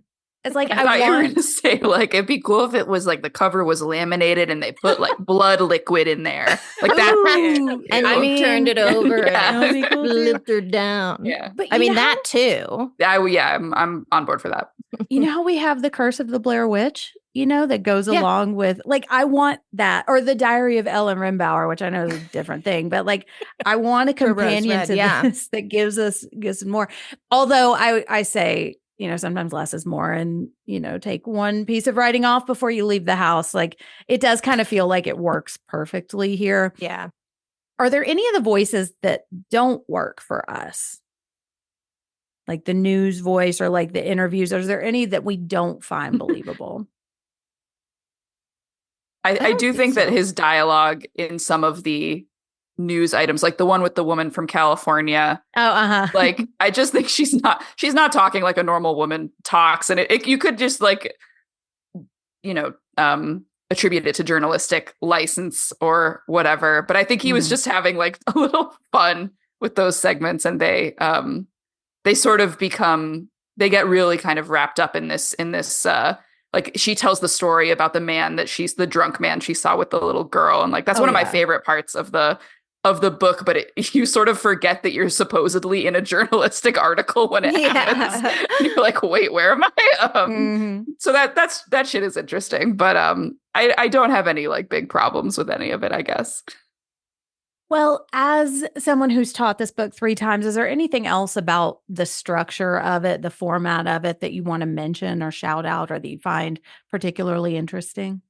I don't think so. I love the third person roving point of view, which we've already touched on. We're not with Carrie until page 25. And I think it's such a smart choice to have us feel the mix of like pity and resentment and disgust that people feel for her before we hop into her, just to even place us right in that, what's the word I'm looking for? Like complicitness, like that feeling of complicity. And I just love that we get to experience so many people, including Miss Jardinera and also like Sue and Chris and Billy even. I think getting into Billy is like such a treat by the end, even though he's very scary. Vile. Classic So, King Bully, see? yeah. It is. So I many know. little nuggets of him in there. Even the adults, like I like the principal and the assistant principal, like Cassie. yeah. Uh-huh. Carrie. Yeah. I was listening to that first episode and I was like, oh, it's the first Bauer hour when they started talking about Billy Nolan. I was like, Mhm. it's King Bullies. All right. Well, let's talk about some of the bigger themes in this. In our next category, the hook. Ah, yes. Don't you see? Don't you see how clear it all is? Not only can you see the future, I can change it. You can change it, exactly. All right. So I think one of the big hooks of this book is telekinesis. It's like, I swear, I loved Matilda growing up. It was one of, I read it over and over again. This feels like grown up Matilda to me, you know? Yeah, I totally. still, and I think part of the reason I'm obsessed with Firestarter, like I am going to fucking find out how to have telekinesis before I die. If it's the last thing I do, I'm going to move something with my mind. But that is, I think, the money hook here. That's like on the surface. That's what makes Carrie so powerful. Although I will say sometimes I forget that that's an element of the story, in the same way that I forget that it is about a clown, because I think the heart of that for me is the characters. But Ashley, I wanted to ask you, what do we think about King's depiction of telekinesis? Why me? Just kidding. It's actually some of my favorite in fiction. You can tell he's actually studied cases of supposed psychokinetic abilities, and we know that he's always been interested in things like secret government programs that have tested these types of things, you know. And I think I said this earlier, in Carrie, we're essentially getting the prequel to Firestarter and the Institute. We see the scientific writing on a case study of a girl who exhibited powers that could become a threat to national security, which is exactly why the CIA and the American government studied and continues to study people who claim to have or have been witnessed having the ability to move or change objects with the power of their minds. Or remote view is a big one, which is where you can essentially see something or someplace from somewhere in your mind. And one detail that I really appreciate in Carrie, and I don't even know if he did this on purpose, because this is stuff that has come out in declassified documents that weren't declassified at the time. So it's like, how would he know? And I don't see a lot of other fictional universes wherein telekinesis exists doing this, but it's the fact that other weird shit happens around her too. The rocks that rain from the sky, the way people are affected by her. Like Tommy gets vertigo a few times when he's around her. Sue Snell has visions almost on the night of prom. The whole town being able to feel that it's Carrie White, even though they don't know that it's Carrie White. Yeah. Because Carrie. yeah, Carrie. like in their heads. And one of the things that's reported the most often during these experiments is the amount of weirdness that takes place surrounding them.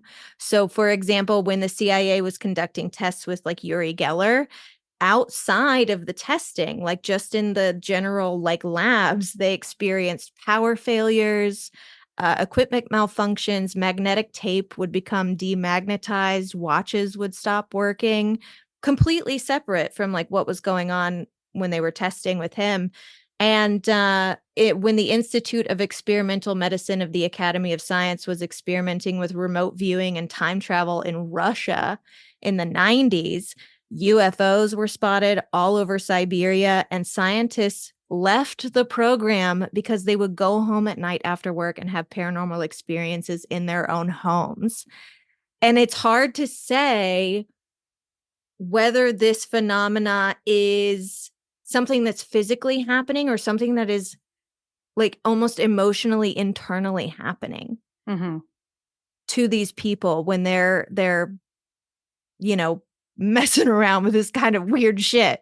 But for the most part, at least from what we can tell from what's been declassified, no one's ever been able to like throw something across the room with their mind. Sorry, Jen. Oh, we're not there yet. Not yet. Yeah.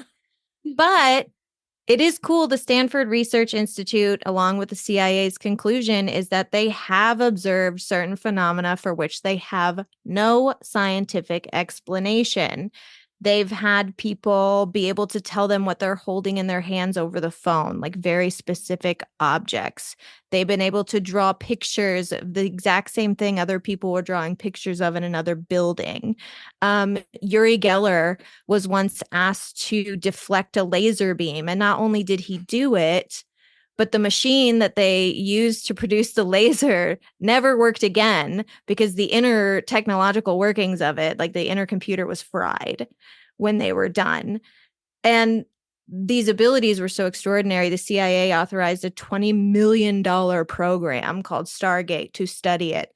And that's just like what was going on in America. Shit was going on in Russia. All sorts of countries have different like tests and studies on these abilities. But what we're seeing now today is that there are brain computer interfaces, they call them BCIs, and they're 100% doable. Like, it's actual science. We're putting it to work. People are able to control computers. You've seen people who are essentially vegetables. They can play chess with their brain and a computer. We see people that are able to operate robotic limbs using their mind and the electromagnetic forces in their brain. And even in 2014, there was a study that proved a person could use their brains to control a small drone, and they were able to do it so well they could navigate an obstacle course. That's telekinesis. That's all that is. It's just, there's almost like a computer go-between to get our brains to be able to do this. So having that ability or being able to harness and use that energy without that go-between is improbable, but it's not impossible. So he actually, especially with the light bulbs exploding, the mirrors that would vibrate and shatter, and the power lines that would like pop and burst and electrocute people, he was right on the money.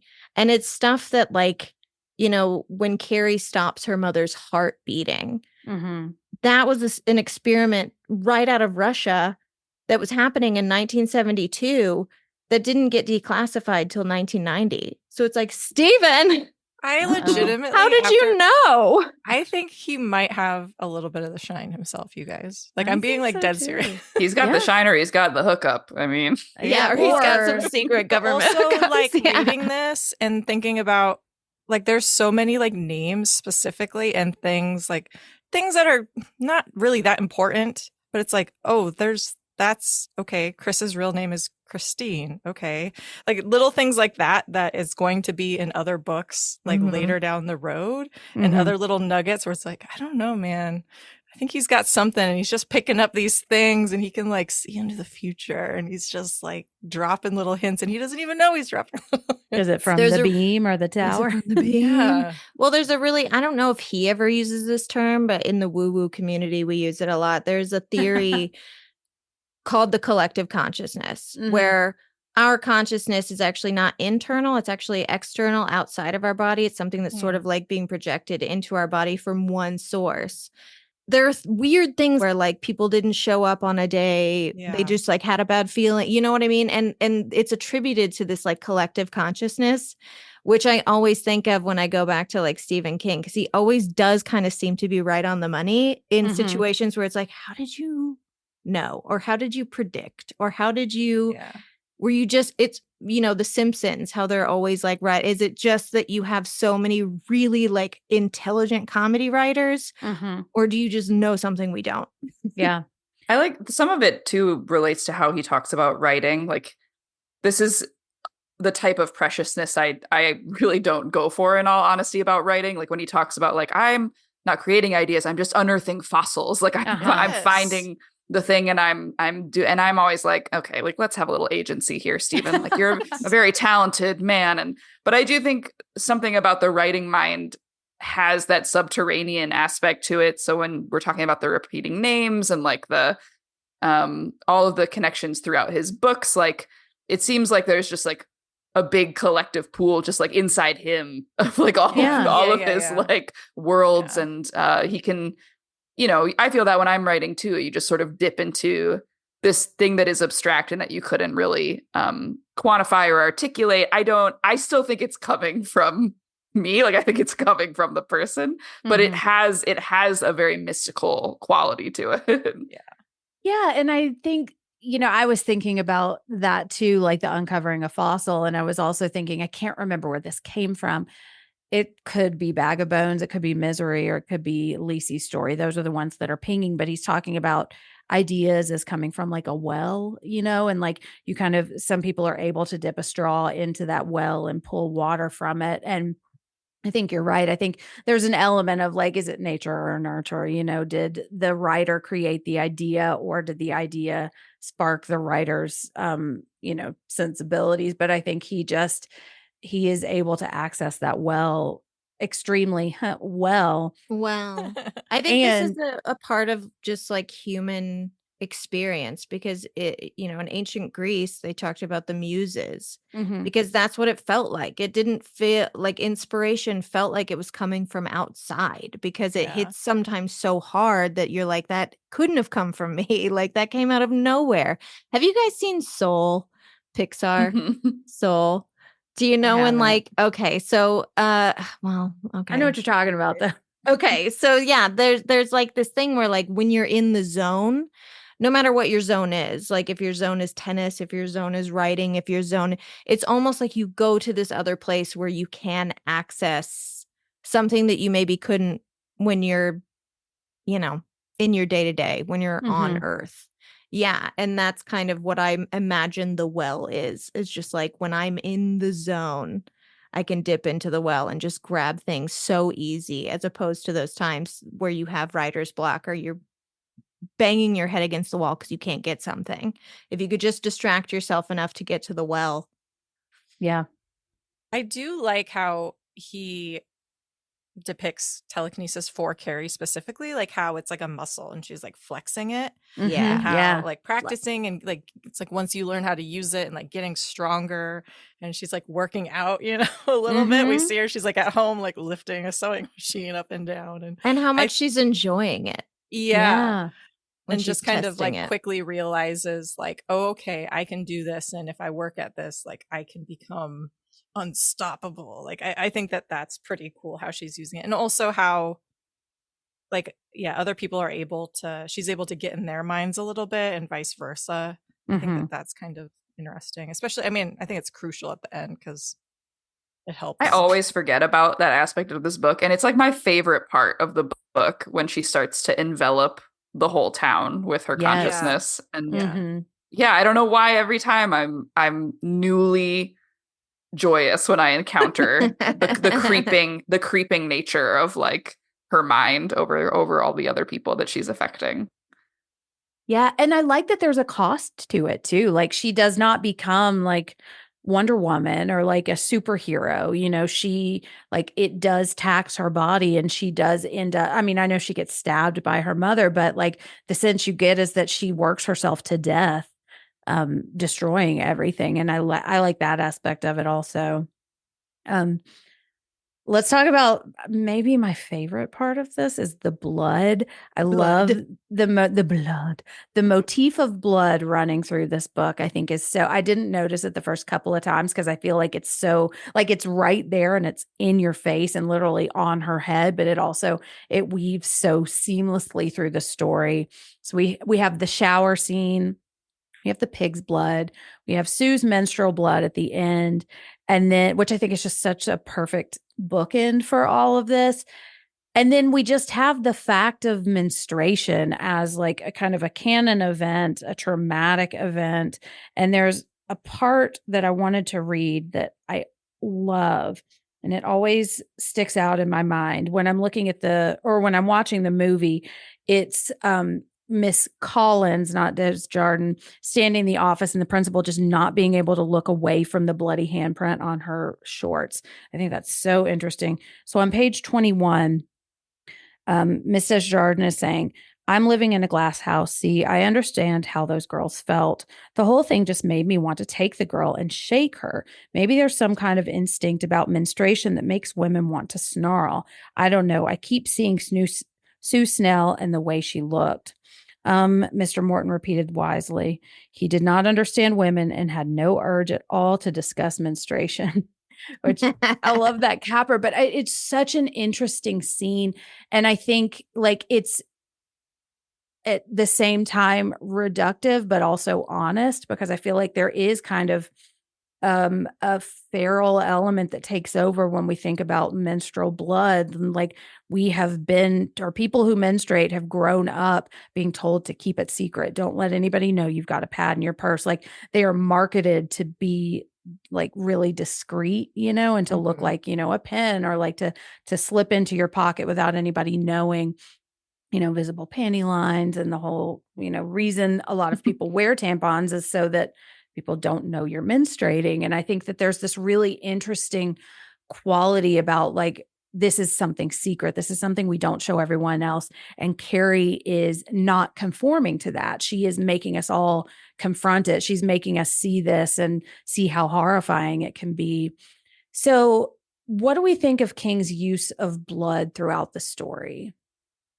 Just like pinging off you a little bit, I also love how he uses the blood to address, but I think he addresses various aspects of like what period blood can and does represent, and kind of the complex array of feelings that can get wrapped up in periods. Like in the shower, obviously kind of not the trauma, but also trauma of starting your period. The pain, the pain and just how shocking and that first time can be, and unexpected, and just like, I mean, it's a lot. Like no matter, even if it's coming, it's a lot to take in, and how he explains that process. And also just kind of the sudden realization, like the ability to get pregnant. And like, okay, you're a woman now. This changes everything, really. Yes, you've been sexualized before. Yeah, but you're not a real option. But now you are. Like this changes everything. And then like the pig's blood, I feel like it is more of that humiliating, stigmatized, shameful part of that. And also I kept thinking about just historically, like just casually thinking about period blood. Like and just do. how like it's like biologically it's the failure of not conceiving. And like I'm thinking about that from a strictly biological perspective, not my personal opinion, but it's like a proof that like you failed. You failed as being a woman. And like I think that is really tied into just like how it's looked at. I don't know how. I haven't thought this all the way through, but I feel like it's just a reminder that you have, well, and like for a lot of people, even those that necessarily don't identify as women, but it's a reminder that you have a uterus and ovaries. And I think that can be triggering for a lot of people. So I think that's kind of like the pig's blood. And then Sue, I feel like kind of shows the more like the potential of life-giving and childbirth, a more beautiful sort of perception of what that can mean. What your mom tells you, like, this is a beautiful phase of life and you're a woman now and you can carry children. Like, this is wonderful.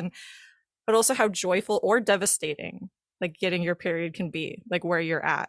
Yeah, I've had so many close friends who have struggled with fertility and conceiving. And I've always been, ecstatic when my period has started because I've never wanted kids, so to think about it in that way of like getting your period and feeling the disappointment in having your period is I have never thought about it that way.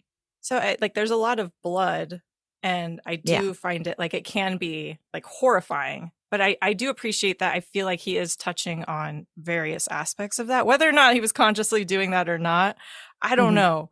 But I think that it's there to read it. And it's something that I've never thought about before. And it's probably just age too, as you get a little older, you think about these things a little bit differently. But that's something that I really appreciated and I think was a little bit more nuanced and I don't know, doesn't get enough credit for, I guess. Yeah, it's also kind of interesting that none of the deaths are particularly bloody. There's like fire, electrocution, car accidents, but like when describing the deaths, there's no, I can't think of a specific one. Even, when Tommy's hit on the head, there's not, it doesn't burst open. He just sort of slumps over.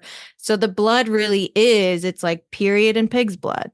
It's not related to like physical violence, other than I guess killing the pigs. Yeah. He uses the phrase, for me, it's page 216 late in the book, the very secretness of blood.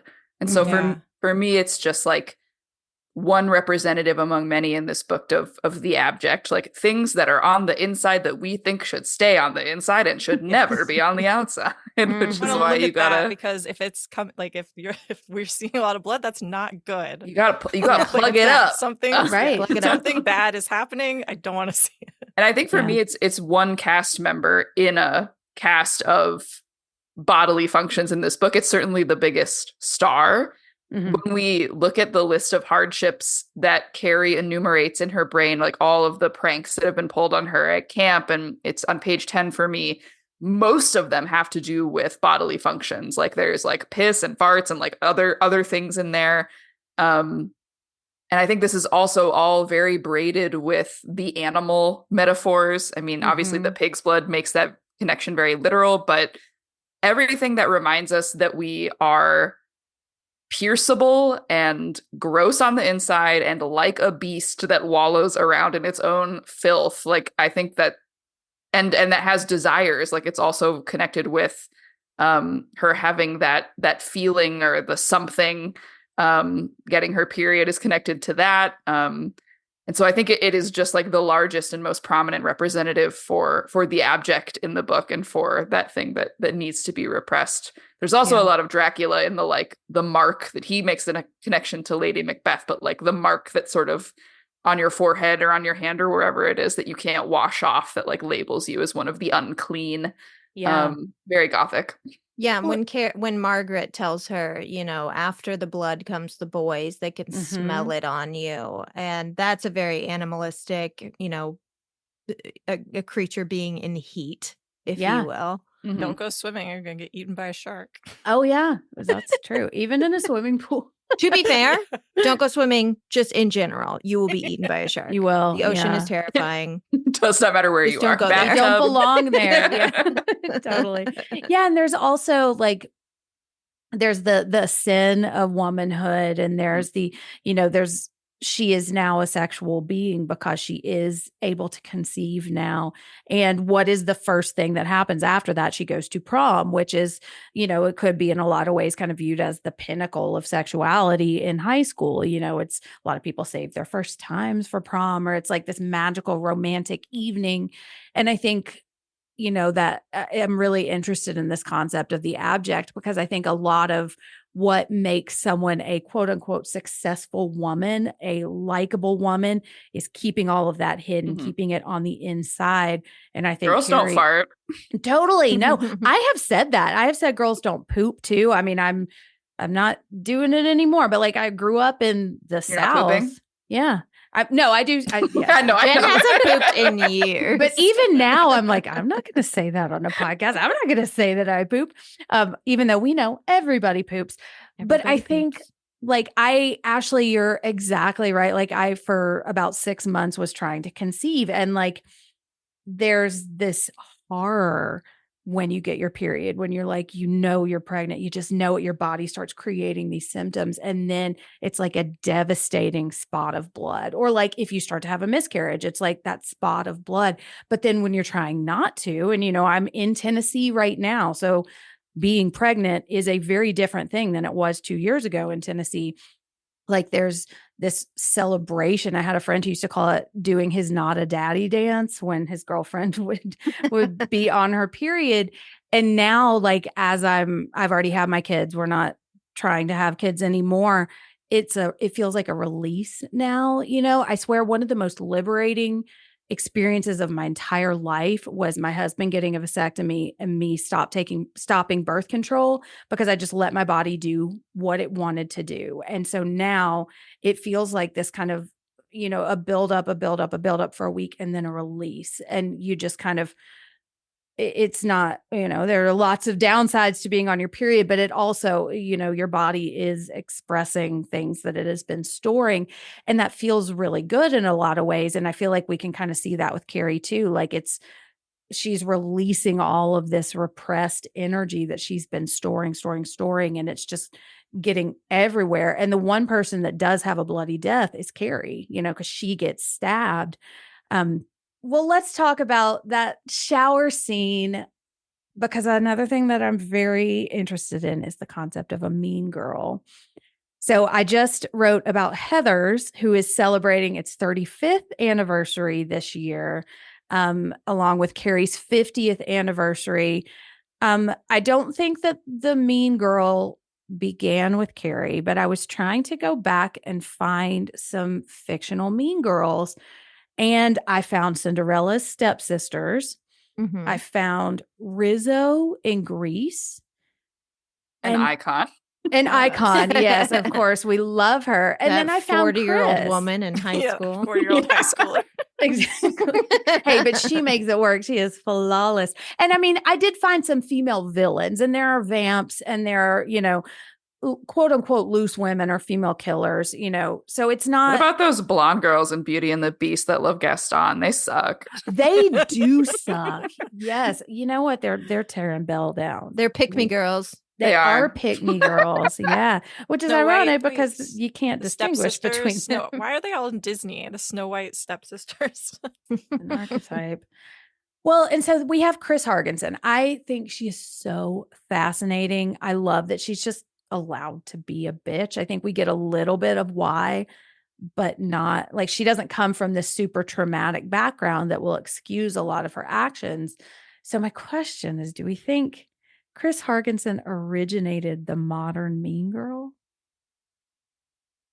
That's not a bad idea. Like, I can't think of another, mean girl that came before her, especially when you think about mean girls, you do think about high school. Yeah. Because I feel like your hope is that the mean girl, or if you are the mean girl, that you grow out of it. Because that's not fun for anybody. Yeah. You know what I mean? Like, as evidenced by Carrie. As evidenced by Carrie, it's not good. Yeah. And the hope is that you mature and you realize that, it's not nice to be mean. It's not fun to be mean. You're hurting everyone, including yourself. Yeah, but I do think cool to be that kind. it's cool to be kind. I do think something that a lot of people forget, and the movies definitely forget about the novel, is how people around Carrie are affected by her. Mhm. Like, at one point, Sue says she doesn't know what came over them in the locker room. They didn't they weren't in control. And Miss Dijon Mustard even says to the principal, like, I kind of get it. I wanted to wring her neck. Like, there was something about her that made me want to smack her. And she has that effect on people around her, the vertigo at the prom. And people, when they were laughing at her at prom, were even saying they didn't know why they were laughing. It was horrifying what was happening, but they couldn't help themselves. So yes, Chris, a mean girl, brat, know-it-all. But I don't think under normal circumstances she would have gone as far as she did. I think she was being affected by forces that she didn't even, she didn't know. Mm-hmm. I read those forces as that are very natural, like that they live in all of, like, I found those very relatable. There are people that that you should be kind to, but you're like, but they are just so fucking abnormal that I help have themselves. Yeah. Mm-hmm. But I love Chris. The mean girl thing is interesting. I feel like I associate mean girls with a squad, and Chris doesn't necessarily have one. She's kind of on her own, except for her greaser boyfriend that she needs to use to get the task, the dirty deed done. Mm-hmm. And she doesn't seem to actually have a lot of influence in the school. Like, she's a queen bee in that she's high class, and that people do seem to. She's popular, I guess. Like, people respect her, but she doesn't really have a troop that is readily associated with her, at least not in the minds that we have access to. She has like that one friend that's on the committee that we meet, but she doesn't seem particularly influential. She just seems like someone who refuses to be told no, and that's what powers her whole like mission of, I guess, what she perceives it as vengeance. Like, she got her prom taken away, and that just cannot stand.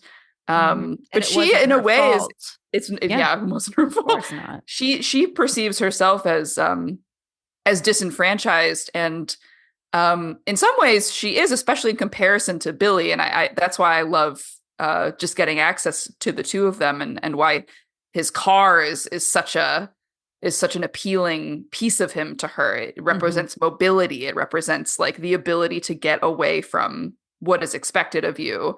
So she's super interesting. I don't view her as a stereotypical mean girl. I think she's just another individual in this cast, and it is her entitlement that leads her to be like one of the key villains. Yeah. Yeah, but she doesn't have her Heathers or her plastics, you know.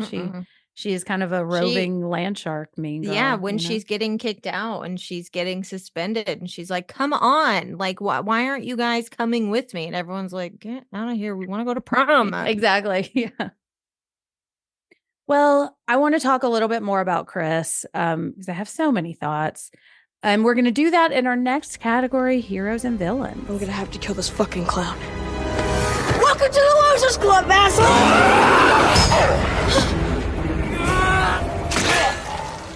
All right, so let's start with Carrie. Mel, I think you mentioned we don't actually get, or we're not actually with her until page 25. Even in that shower scene, we see her from kind of afar, you know. We don't get her experience. And in my book, page 25 is the kid with the bike. That's one of the first things we actually see her do. And I love that we see her enjoy this.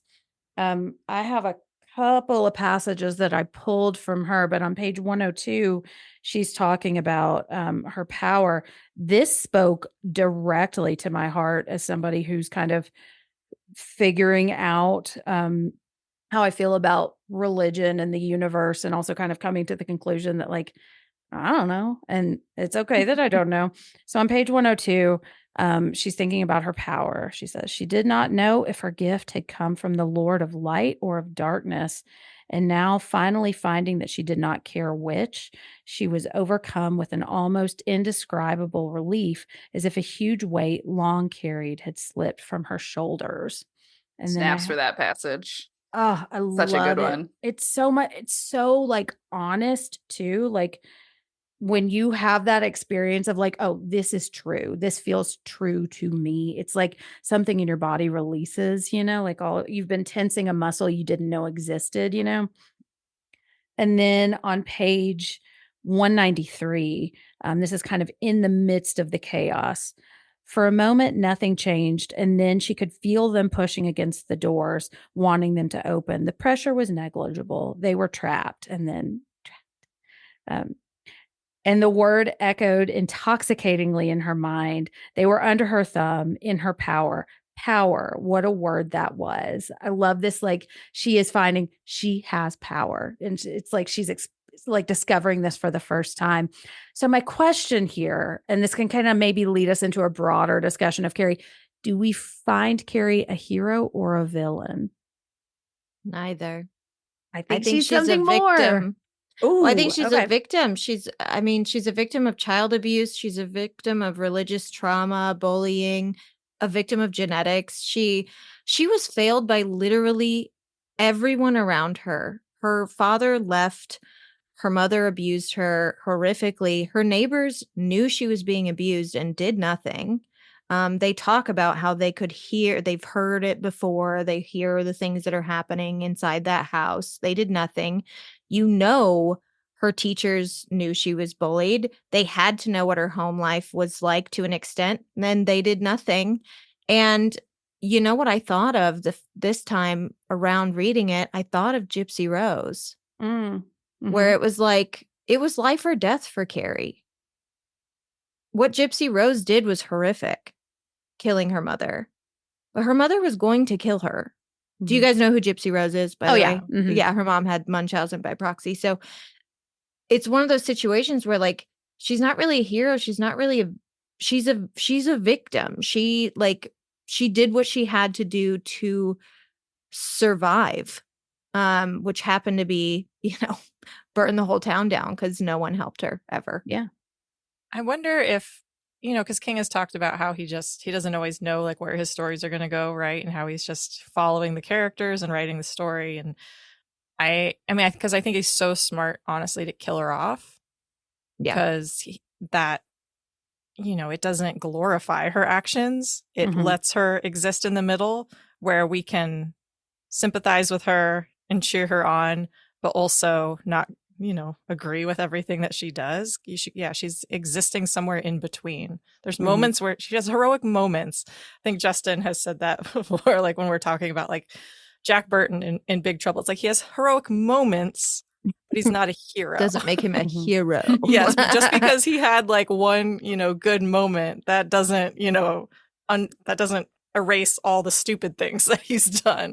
And I think Mhm. that's the same thing for Carrie. Like, Which is she the makes- same as being a villain, where you can have moments where you did a bad thing. That doesn't make you a villain. That doesn't make you a bad person. Yeah. Mhm. Yeah. Because you do villainous things. Mhm. And even canonically in the book, she is not given a chance to develop into a person with clarified values. And she dreams of, the word she uses is alive. She dreams of being alive. Like she just doesn't get to live. And like, so she's not a defined character to herself. And she never realizes what it would mean to pursue what she wants from life because she's never been able to experience what life has to offer.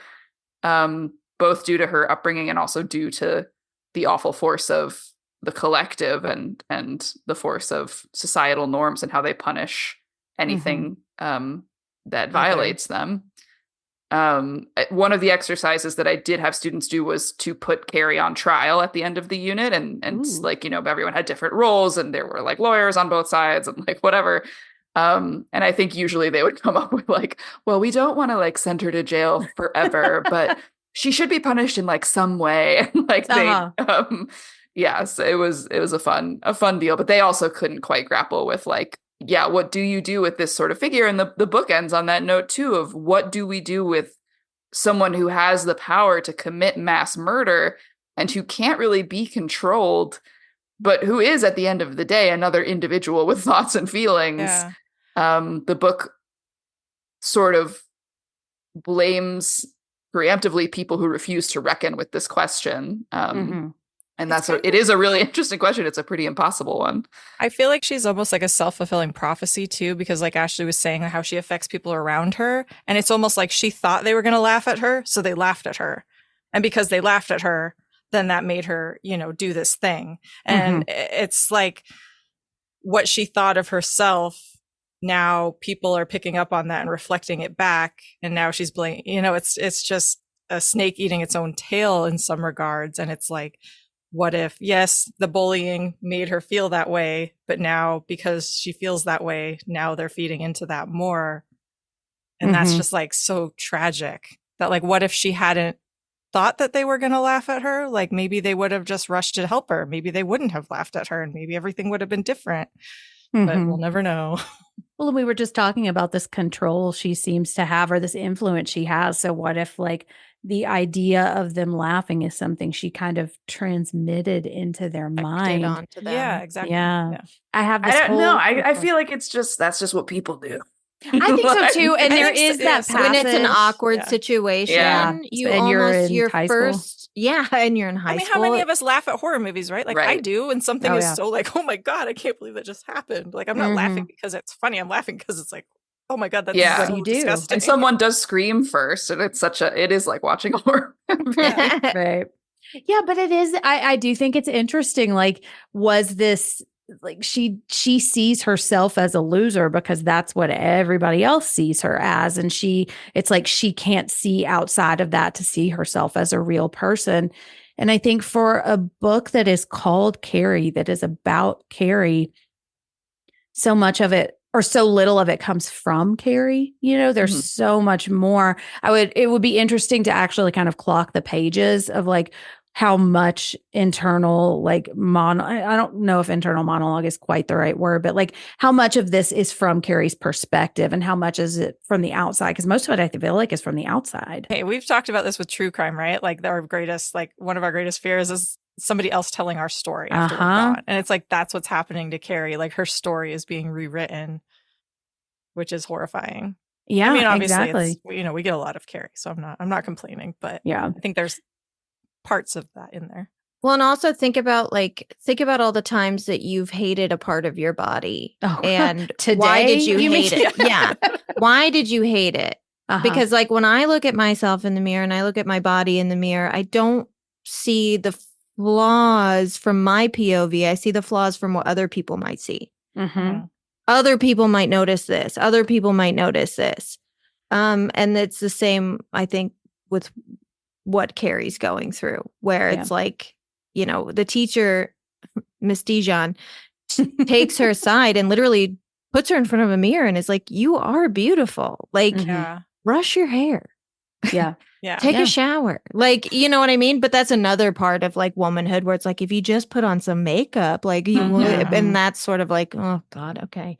You're right. It is but a feedback loop that you can see in people that are ostracized from society. The more you like shrink into yourself and start to believe that, the more awkward you actually become. And like, it's an extremely hard loop to break, especially when people are like, well, if you just be confident, like if you just like sexy. Yeah. Start to own, you know, what you like and move with ease throughout the world and don't care about being rejected. And like, we don't teach people who are rejected constantly how to not care about feeling rejected.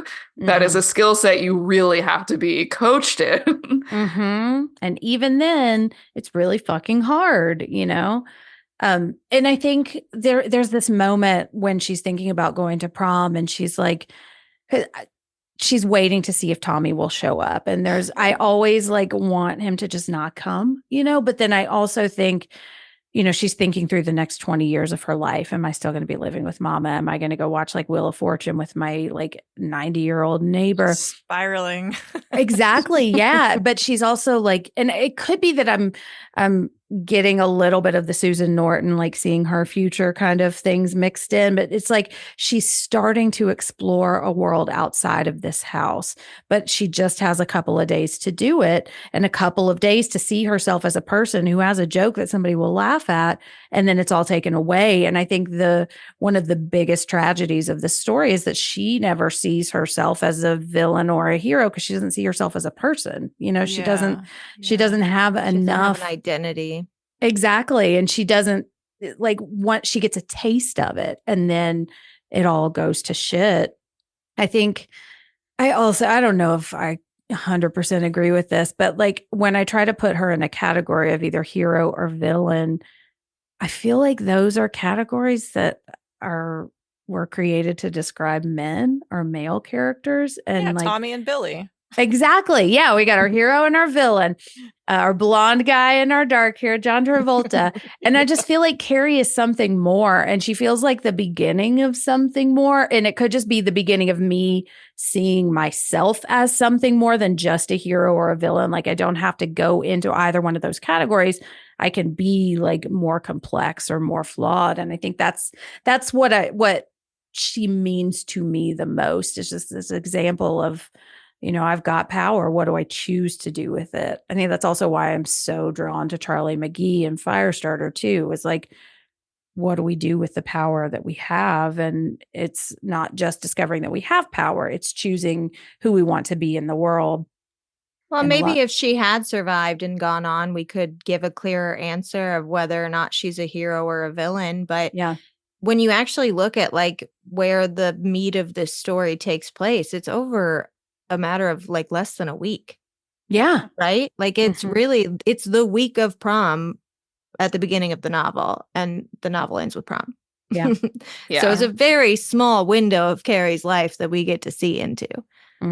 I will say, and this is wading into weeds that I don't want to get bogged down in just yet either, there does seem to be an aspect of Carrie that is a fundamental bright core of goodness that King wants us to be aware of. And of course, that goodness is also associated with physical beauty. It's almost like, she's suddenly coming into her own for a hot second. And like, guess what? She's so like actually good at her core that it's beaming out of her, and she's beautiful. And like, so I think there is something reductive about that. And I don't love it, but in the sense that it means that she had the potential to be something other than a shut-in who was abused. It can also be refreshing when she does go to the prom and that rusty part of her loosens and someone laughs at the joke. Like that is wonderful. It's those other moments where it's just like, and did you know that like she could be pretty, that I kind of cringe at. She took off her glasses and everyone's well, she does say to her mom at one point, she says, they say I'm funny, mama. Like, so at some point we didn't get to see that. No one said that she was funny to her face in the story that we read. So this happened prior. Someone had told her, you know, you are funny or you make good jokes, like whatever. So like that I'm a is an clown, aspect like I of make you laugh. her. That is an aspect of her that we don't really get to see. That's an interest. I read that as like they call her like you're funny looking, but like it would be funny if she was like, if they were like, oh no, I have a sense of humor. Yeah. Slap her, Carrie. Yeah. Hey, I mean, maybe she got off a good one, as they would rip off a good one. A la Richie Tozier. Had them rolling on the floor, falling out of their chairs. Martin. And I think, you know, I agree with you, Mel. There's a little bit of, I think there's a piece of guilt tinged there too. I feel like King is maybe afraid to hate her too much because, you know, if we read the introduction, he talks about the two girls that he grew up with that kind of formed the basis of Carrie. And I think there's an element of him kind of exploring his own motives, why, you know, I would have been complicit in something that happened. How guilty am I? And am I just completing this cycle now that I'm an adult? Is it okay for me still to dislike Carrie? And I think, you know, my feminist answer of that is like, yeah, women, you don't have to like them to respect them. You know, they don't have to be beautiful. They don't have to be your sister. They don't have to be virtuous for you to treat them like human beings, you know. And I think Carrie has never seen herself as a human being, and King is kind of inviting us to do that too. But I think I can feel his emotions coming out with that also as he's writing about her. Let's talk about somebody I have a lot of emotions about, and that is Margaret White. Okay, and so here's the thing. I know one of the kind of newer reads of De Palma's movie is viewing Margaret as a rape victim. I personally don't think we know enough about what happened. She is an unreliable narrator to really make a call on that. But there is an element of excusing some of her behavior through this lens of trauma. And what I really like about the book is that we see that she's kind of always been a bitch. She's kind of always been judgmental. Like even in high school, she was holy rolling, I guess, as King would say. She left the Baptist church because they were too loose. And I mean, the Baptists are some hardcore religious people. It also says like how she had a miscarriage before Carrie. Mm-hmm. And then had, you know, and then got pregnant with Carrie when he forced herself on him. So I think it's like, and how she how she blamed herself for the miscarriage, which of course, a lot of times it's like blamed. Oh, you did this somehow. Something you did was wrong, which is awful and not true. Yeah. Yeah, but that's how you feel, you know, because you never know. Yes. You don't know why, you know. I don't think the trauma is why she's like that. I think she was already not quite, I don't know. She was broken before that, and this just exacerbated everything. Mm-hmm. Yeah, I think Margaret is a victim as well, just in the sense that she's very clearly uneducated. She probably went through the same religious trauma as a child, maybe not to that extent, but it was obviously something that was drilled into her to the point where she believed in God in the way that she believed in God. But you also have to you have to remember that then she has a baby who has a bottle that floats above her crib. Like all Carrie's powers did for her is reinforce her beliefs in evil and the power of the devil. And, you know, it's the perfect recipe for disaster. It's in the same way, like not educating young people about sex and reproduction can lead to things like STDs and teenage pregnancy. Like Yeah. She wasn't educated either. The things she talks about with her husband and like the way that they lived in their marriage before Carrie was born, and she's very clearly unwell. This isn't something that I don't think she realizes how unwell she is. And I think that's what makes Carrie such a like brutal novel is Margaret White, because the fact that we never ever really get a single moment where she's genuinely comforting or taking care of her daughter, even when Carrie's begging her, it's hard to read. There's that great part in a later moment when I think she's almost about to kill her, maybe, when King says that she has like zealotry in her eyes, but also a kind of like sad compassion. Like she truly does believe that she's like doing what's best for the both of them, even though she is deranged. And I do think, I mean, King loves to write about fanaticism, whether or not it's tied to organized religion. In this case, it sort of is, although her fanaticism is a unique type. I feel like I remember talking with Randall about this. It's one of his favorite parts of the book, that Margaret White's interpretation of religion has a lot of original bits in it. Like she's quoting, I mean, obviously this isn't meant to be a direct, like Lovecraft doesn't maybe exist in this universe, but she's quoting Lovecraft talking about like a 3-lobed burning eye and like the name of the star shall be wormwood. Like these are things she invented to like be part of Margaret White's religion, just kind of scaling everything up to her level of dogmatic, like living. And it also seemed to be a way to achieve some kind of superiority. Like we get that letter where she's writing about like to her, I think it's to her mom, like y'all should start sleeping in separate beds and like please don't fuck, because we don't ever do it. So yeah, it seems to me to be a way to achieve control, to avoid some kind of fear. She's worried about being corrupted. She's worried about being damned. But yeah, I think she is an awful person. And I do think we are supposed to sort of assign some of the blame to the fanatic element of organized religion. But some of it is also clearly some kind of mental illness. Yeah. Well, and I think like this type of religion that she is practicing is completely based on repression and like specifically repressing women.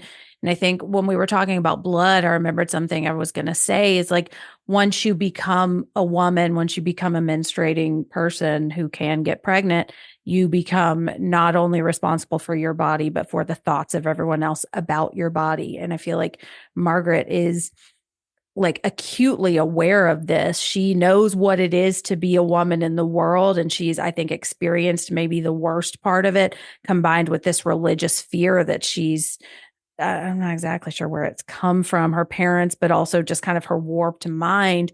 And then also this intense guilt that she feels when she feels like she was a failure because her husband wanted to fuck her. And she enjoyed it, and I think when we were talking about, does the novel want us to fear women? I think Margaret wants us to fear women, because I think Margaret does fear women. She fears being a woman and she fears having a daughter. I think there's, what would life be like if Carrie was a boy? I mean, we know that the TK gene is a female trait, or it's expressed through female identifying kids. But like, I think that just having a girl and having her have this period and suddenly becoming a woman. And she's like, well, the boys are going to follow the roadhouses. And you are now going to experience all of this horror that I've experienced. And it happens in so much isolation that I feel like it's just this gigantic recipe for disaster. It almost feels like a perfect storm of just toxicity that was kind of unavoidable. Like every piece of the dominoes happened to fall in the right direction for the worst possible outcome. Yeah, because if, Carrie had a mother who, even if she had a mother who was, I don't know, not as caring, but wasn't a religious fanatic and saw some of the powers that Carrie, had, possibly other routes would have been explored. Maybe a doctor, a therapist, or you know what I mean? But the fact that she had Margaret as her mother, and like, what was she thinking? That Carrie was just never going to get a period? I mean, she really truly believed that that was sin, and that if you didn't sin, you would remain pure and you would not get your period. That is cuckoo bananas. She was out of her gourd. If she had a boy instead, it would be Isaac from Children. Oh yeah. Yeah. He would be leading a whole herd of kids. Carrie and Isaac, power couple. Like King's early years. Well, let's talk about another power couple with Sue Snell, not her other half. One of my like pet questions or pet theories about this novel is Sue an unreliable narrator? Can we trust her? And Mel, you were kind of hinting at that when we talked about the epistolary format. Like we see the outside, we see what the world thinks of Sue, and then we hear from Sue herself. And she kind of is all over the map with how she feels about herself, which I find really accurate, because that's kind of what it's like to be that young. And she talks about being uncomfortable with her own motives. But then earlier she's talking about, I'm not going to miss my last spring ball for anything in the world. I cannot see myself actually doing this, like starting this plot in motion. But I also think it's really interesting to see her kind of examine the privilege of popularity and, conformity. So my question, and Mel, you've kind of hinted at your feelings for Sue. Do we think Sue truly has good intentions? Do we believe her that she really wants the best for Carrie? I'm obsessed with Sue. Me too. She's my favorite character. Yeah, I love her so much. I do think that I at least take the third person close POVs as the true depiction of each character's emotional experience. So, when King says that Sue feels something, she really did feel that thing. And I think we actually get further confirmation of both her complexity and also the kernels of her good intentions and the kernels of her bad intentions when Carrie flips through her as a library, which is like maybe my favorite part of the whole book. And it says, finding more than Sue herself had suspected, love for Tommy, jealousy, selfishness, a need to subjugate him to her will on the matter of taking Carrie, disgust for Carrie herself, hate for Miss DiGiorno, hate for herself, but no ill will for Carrie personally, no plan to get her in front of everyone and undo her.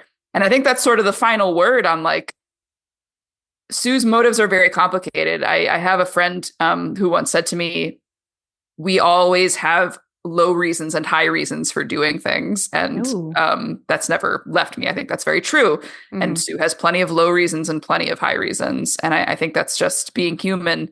And that's why Sue is such a satisfying character, is that she is always trying to examine the unknown parts of herself, knowing that those parts are unknown. And it's just like the discomfort of being someone who's like, I want to do something nice, but it might make it worse. And also, am I just doing something nice to make myself feel better? Which I'm sure we can all relate to. Yeah. So I do believe she has good intentions. I also believe she has low reasons. We get proof of that later in the book because Carrie explores Sue very thoroughly. And I do believe her later testimony. Like I think that she is doing her best to be genuine, even when she understandably cannot be fully genuine with herself. Yeah.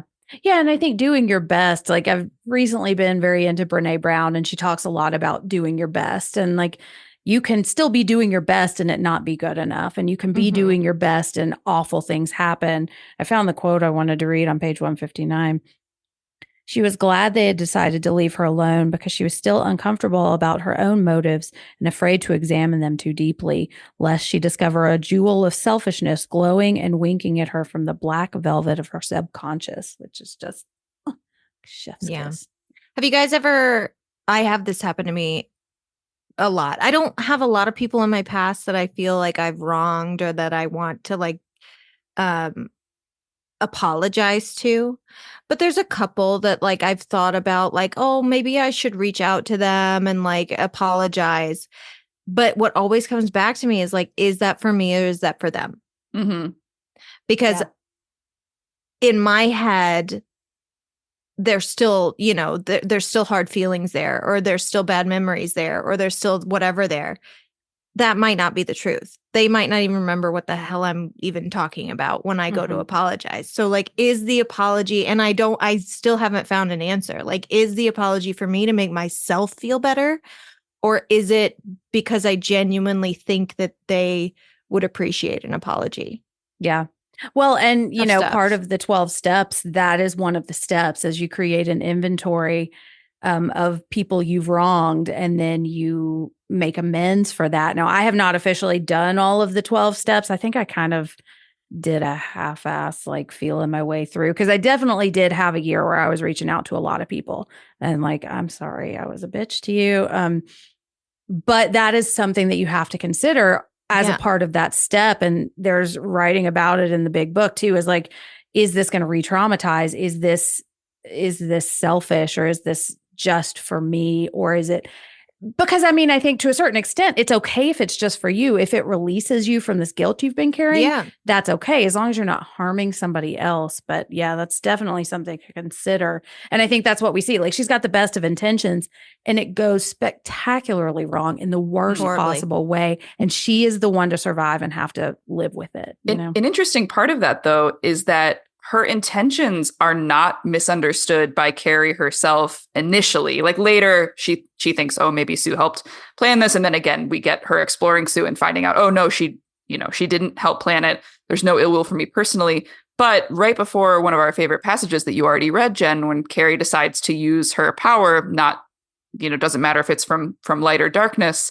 she says that she knows Tommy's not in love with her and that this is meant to function as some kind of atonement, and she can understand atonement. She's really familiar with that concept. And so even disregarding like whatever low and high reasons Sue might have, like at that point, Carrie like truly understands what Sue is trying to do and appreciates it, which I think is really interesting when you consider the question of like, is this a good idea? Right. Yeah. Well, and also, if it wasn't prom, what would it have been? Right. Yeah.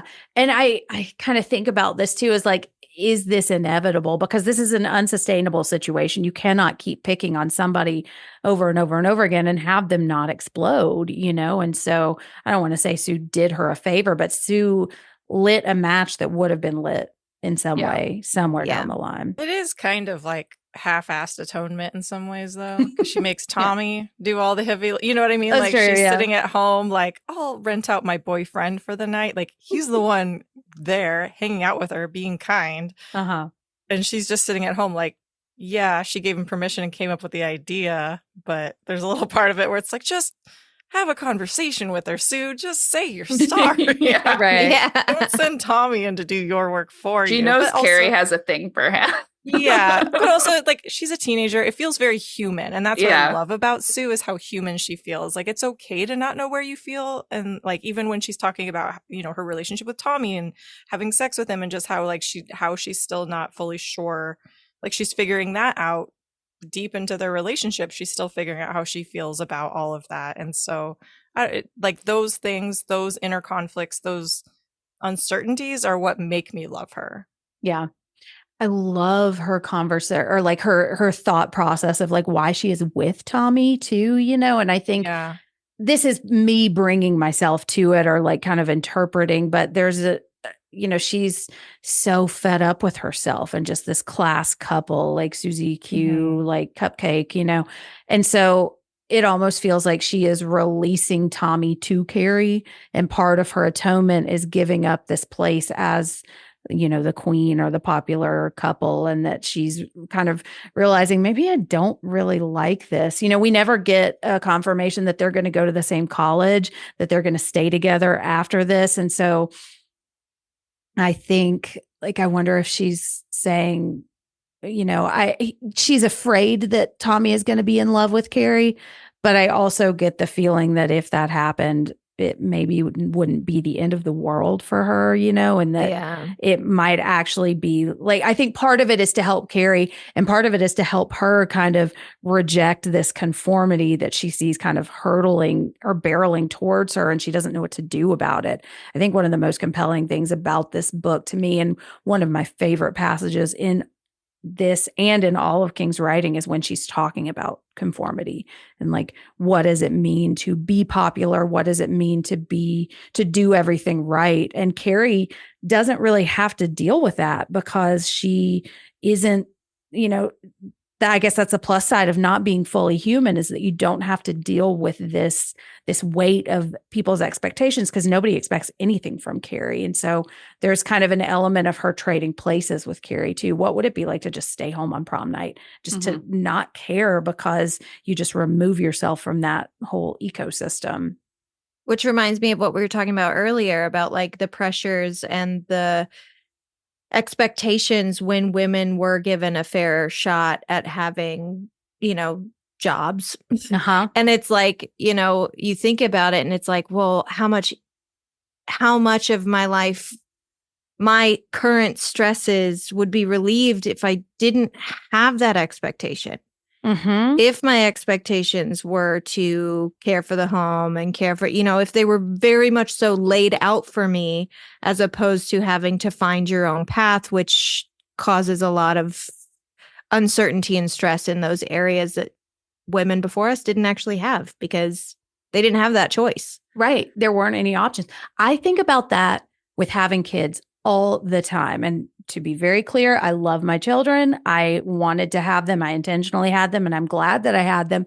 But I think, did I want to have kids because I actually want to have kids? Or did I want to have kids because I grew up in the Bible Belt and that's what women do down here? Like, it's that nature versus nurture thing.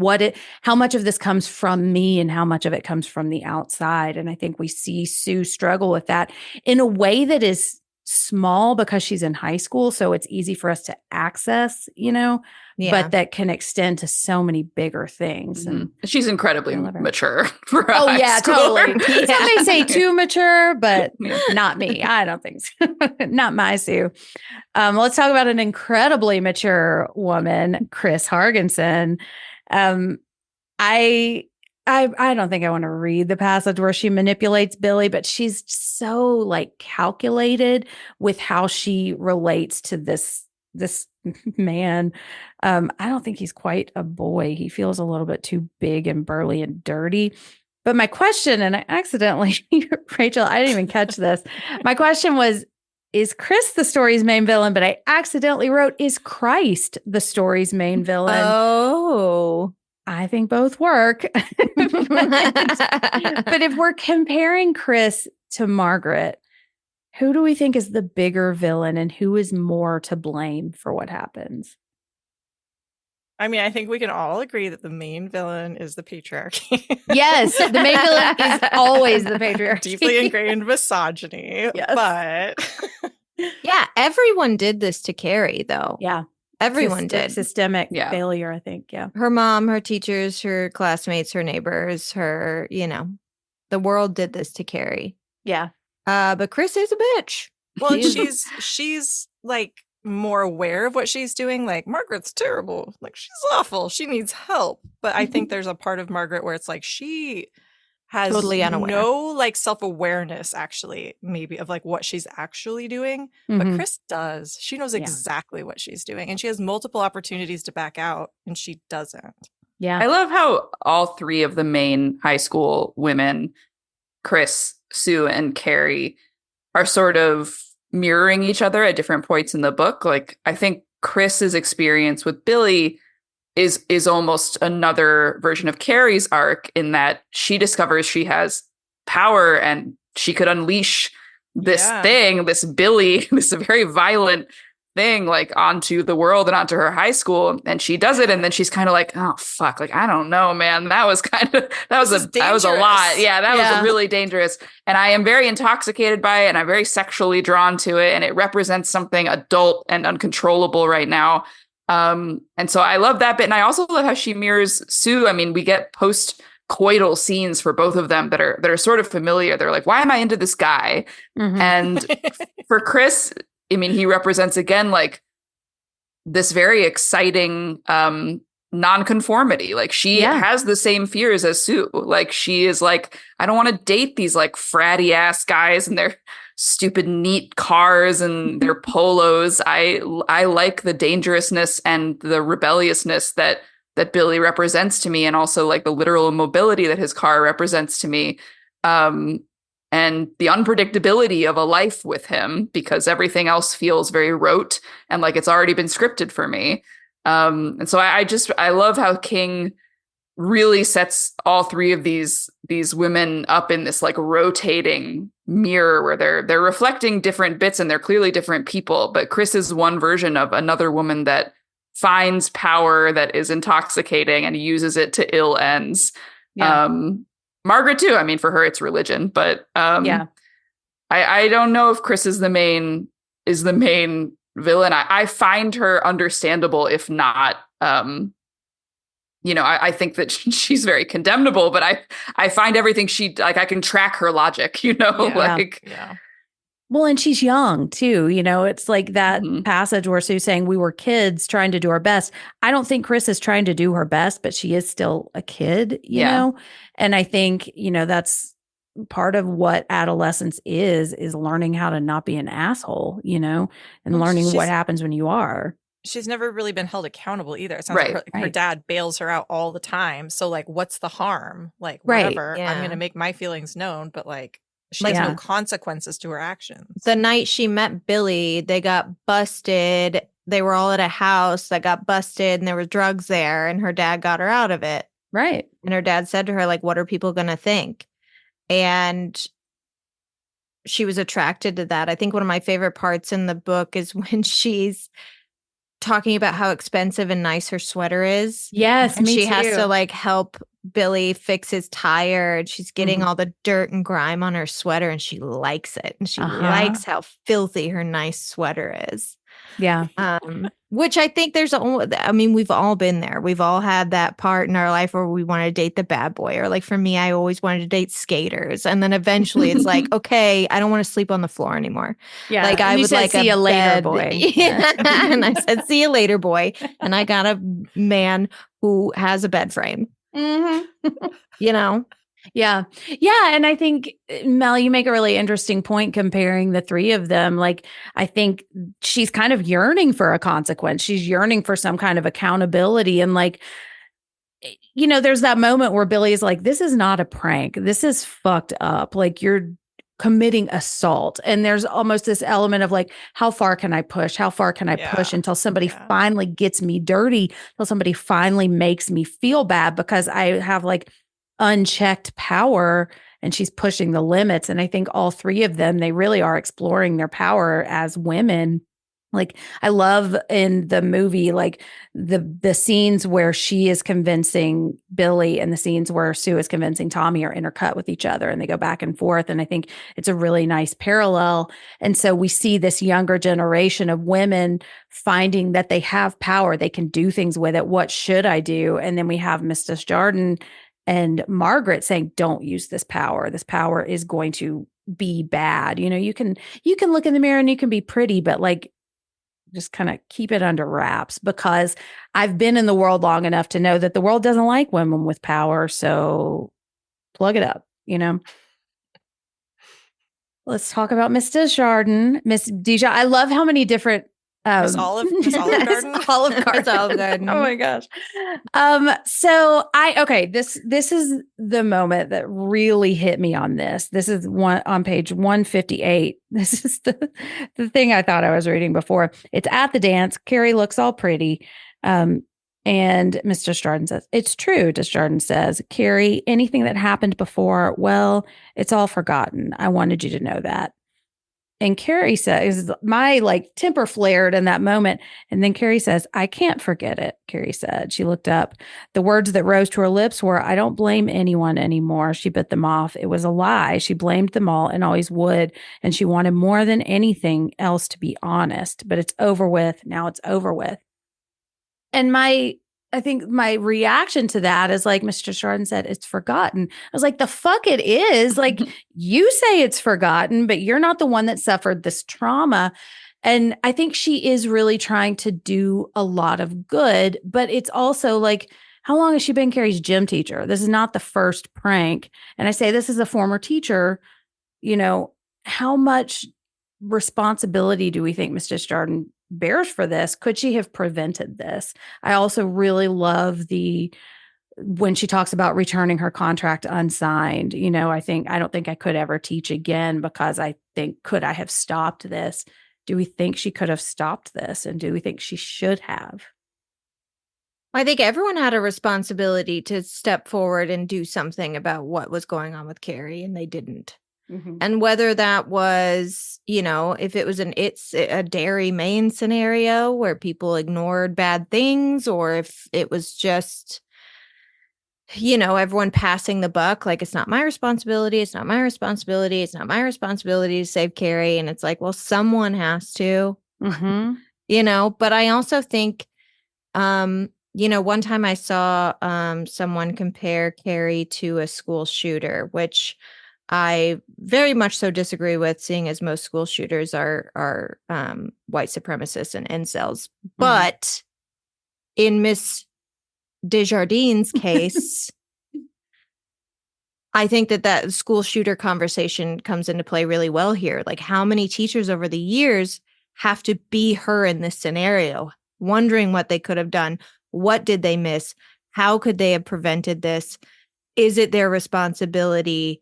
Is it the responsibility of the parents? Is it the responsibility of the children who, you know, may or may not have bullied this person? Like, I think that's something that, yeah, would weigh on a person for the rest of their life. I don't think that she could have prevented it. Like I said earlier, if it wasn't prom, it would have been something else. Mm-hmm. She was doomed. Mm-hmm. But I do think she had a responsibility to step in. Yeah. I think she's the embodiment of the end of, I think it's, again, that journalism, that interview of the neighbor. Someone at some point says something like, we don't grow out of this. We just think of better reasons to hide the sort of like primal urge to ostracize and laugh at. And Miss Desjardins is just the embodiment of that. She gets drawn into ostracizing Carrie and having the thoughts about Carrie that the students do, but she can be professional about it because she's an adult. But those thoughts are still there.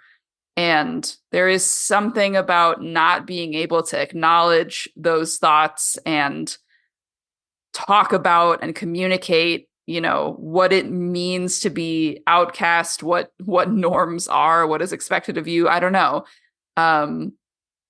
Obviously, she has a responsibility as a professional, as people are saying, you know, she's a teacher.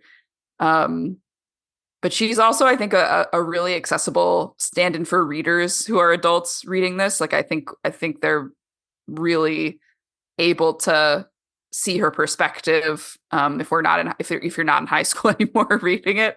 Mm-hmm. And there's that great line at the beginning where she's like, she still believed that she thought all kids were good. Just how we fool ourselves into thinking like, you know, these norms are here for a reason and like everyone's good at heart. And the more that you can't acknowledge that animal repressed side of yourself, the more it will take over in those explosive moments, I think. And so she is just proof of that theory. Yeah. Yeah. Even when she does step in, like she physically puts her hands on a student. Yeah. And so it's like, yeah, she steps in, but it's not like she's, I don't know. I mean, maybe she's a little better, but not like a whole lot better. Like she's still like using her position of power and authority and like putting her hands on a student and throwing him against the wall. Yeah. So, you know, she crosses a line too. So yeah. And then she ultimately ends up putting everybody in risk, putting the school at risk, putting herself at risk. So I don't know. Her motives. Do you think she tries? She tries, yes. But she's also infallible, also human. Yeah. Yeah. So.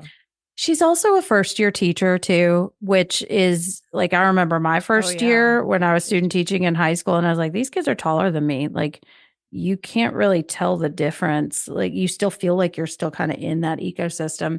And so I feel like there's an element, I wonder what she was like in high school. I wonder if she was a Chris or a Sue, and maybe she's looking at these girls and kind of seeing her own actions. I feel the most good for her vibes when I think about Miss Desjardins, because I think she kind of represents the system that has spectacularly failed Carrie. And she is one piece of this cog. Somebody should have seen all of this. They know who Margaret White is. They know, they see Carrie show up. They see how the kids treat her, and there's that moment in the movie where a teacher is picking on her too, and I feel like she is a part of an ecosystem that is built on pushing Carrie down so that other people can feel good about themselves. And maybe that fucking deserves to burn, maybe that world sucks. And, if it's, she's a senior, it's the end of the year.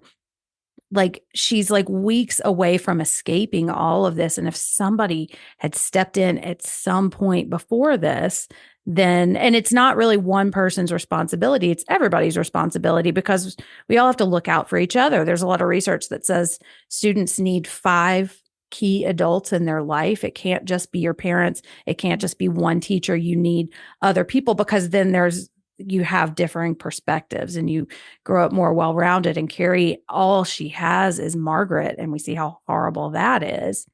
So yeah, world deserves to burn. Mrs. Jordan, get it together. I forgot that she does actually try to explain menstruation to Carrie.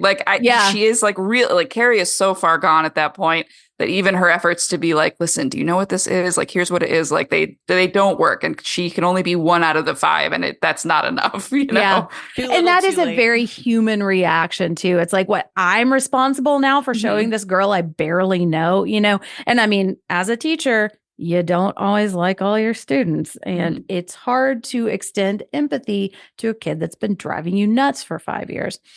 Sorry, that's why I'm not teaching anymore. All right, let's talk about the boys. We got Billy Nolan, we got Tommy Ross. I don't really have a whole lot to say about either of them. I love William Catt, and he's a dreamboat. And, John Travolta, this might be the cutest I've ever seen him. I also know we're talking about the book and not the movie. My question is, what are our thoughts on these boys, and why do you think they go along with these plans? I think Billy's interesting. Go ahead. Oh, I just think sex. Yeah. Female power. Yeah. Yeah. Well, I mean, to me, Billy's a psychopath. Billy runs over stray dogs for fun. And at one point, At one point in the novel, on prom night, Billy is worrying in his head about whether or not Carrie gets crowned queen so they could go through with their plan. And to himself, he's like, it doesn't really matter who's up there. I'm going to dump the blood on them. He's just on your fucking squash. Bloodthirsty. Yeah. He even says, it could even be Chris up there. I don't care. Yeah. At that point, he just wants to inflict pain. Literally Billy's bloodthirsty. So interesting to me because he is the only bit of sustained class consciousness in the book. He's less privileged than everyone else. We get a little bit of his home life and his background, and it doesn't, of course, justify his psychopathy, but it does explain a little of it and how he seeks control through violence and killing the dogs. He's envisioning his mom's boyfriend. There's a very clear line to where these urges are sort of coming from, I think. And that is refreshing almost. That's why I think it's so it's such a grim treat to access him at some point in the novel. But I mean, yeah, clearly he's gone off the deep end and is now willing to do and wanting to do things that are completely unconscionable. I find it very interesting that near the beginning, when we're first introduced to him, there's a brief paragraph where it's he would do anything for Chris, anything at all. And it almost seems like there was something gone awry with editing, because we never see that version of Billy again. He's completely turned over into Chris is cool, but soon I'm going to lose interest. Yeah. And I feel like this maybe something was scrapped where he was more in thrall to her for longer. Mhm. But I like that we get to see a little bit of his fucked up POV. Yeah. He's the polar opposite of Tommy. Like they are both like just the devil and the angel side of things, just as far apart and as different as you could be. No empathy whatsoever in Billy. Yeah. King's first greaser too. And I love it. Like I love Christine and I love Betty Repperton, but like this is like for me one of King's best bully characters because he's so like singular and he's so like complete. Like we get a view into him, but he has no arc. He's just kind of a maniac all the way through. And there's this moment where he's talking about this comb that he got from his dad and not one tooth is chipped. And it's just so interesting. Like we just get a taste of this really fascinating character. But that's not what the story is about. Like he is a chaos element too, kind of in the same way as Carrie. Like he exists outside of this ecosystem too. I can't ever see him being a student at the school. Like he seems like he exists outside. He just lives in the smoking section, you know? Yeah. Well, he was a machine shop boy, which is kind of a separate part of the school. At least it was in my high school. Like the machine shop guys, like that building was almost a separate building. I didn't share classes with those guys. Yeah. And like one girl, you know, there was one girl. Trade work. It's like people that are, okay, you're going into a trade. I'm going off to college. It's kind of like two separate, like you were saying, like class systems of people, which, you know, trade work is a valuable skill set. Oh, hey, yeah, we need it. Never the twain shall mix. Well, all right. I have no transition for this, but let's go into our next category, which is misery. She died. She just slipped away. Slipped away! Slipped away! She didn't just slip away! You did it! You did it! You did it! You did it! You did it! You murdered my misery! Annie! And this is where we talk about the sections we don't love so much. You know, we love King's work. I think for most of this episode, we have been raving about this book, but there are some elements we don't like. What are those elements? And Mel, you talked about an editing snafu, and there is another one here on page 153. This is one of my miseries. Although I could excuse it, which I'll show in a minute. Okay. So this is when she walks in and she sees Carrie floating the bottle when she's a baby. Margaret had almost killed her then. Ralph had stopped her. She should not have let him stop her. But Ralph was dead, right? Uh-oh. Was he dead? Or did he leave? I think he's dead like before Carrie's born. I think it does say that he was dead. I could also read this as maybe Ralph ghost or like the Ralph. The thought of Ralph. The thought of Ralph, yes. Well, and also that is weird. The unreliable narrative too, because at one point there's a reference that Ralph ran off, like left her. And then there's another point where she says that Ralph is dead. Yeah. So placing blame on somebody else other than like, oh no, he stopped me, not that I didn't actually want to kill the child. But it's like, is Ralph dead? Anyways. Like, do we have his obituary? Or did he run off and she just, tells Carrie and tells other people that he died? Maybe it's like an Annie Wilkes kind of situation. Maybe he's in a well.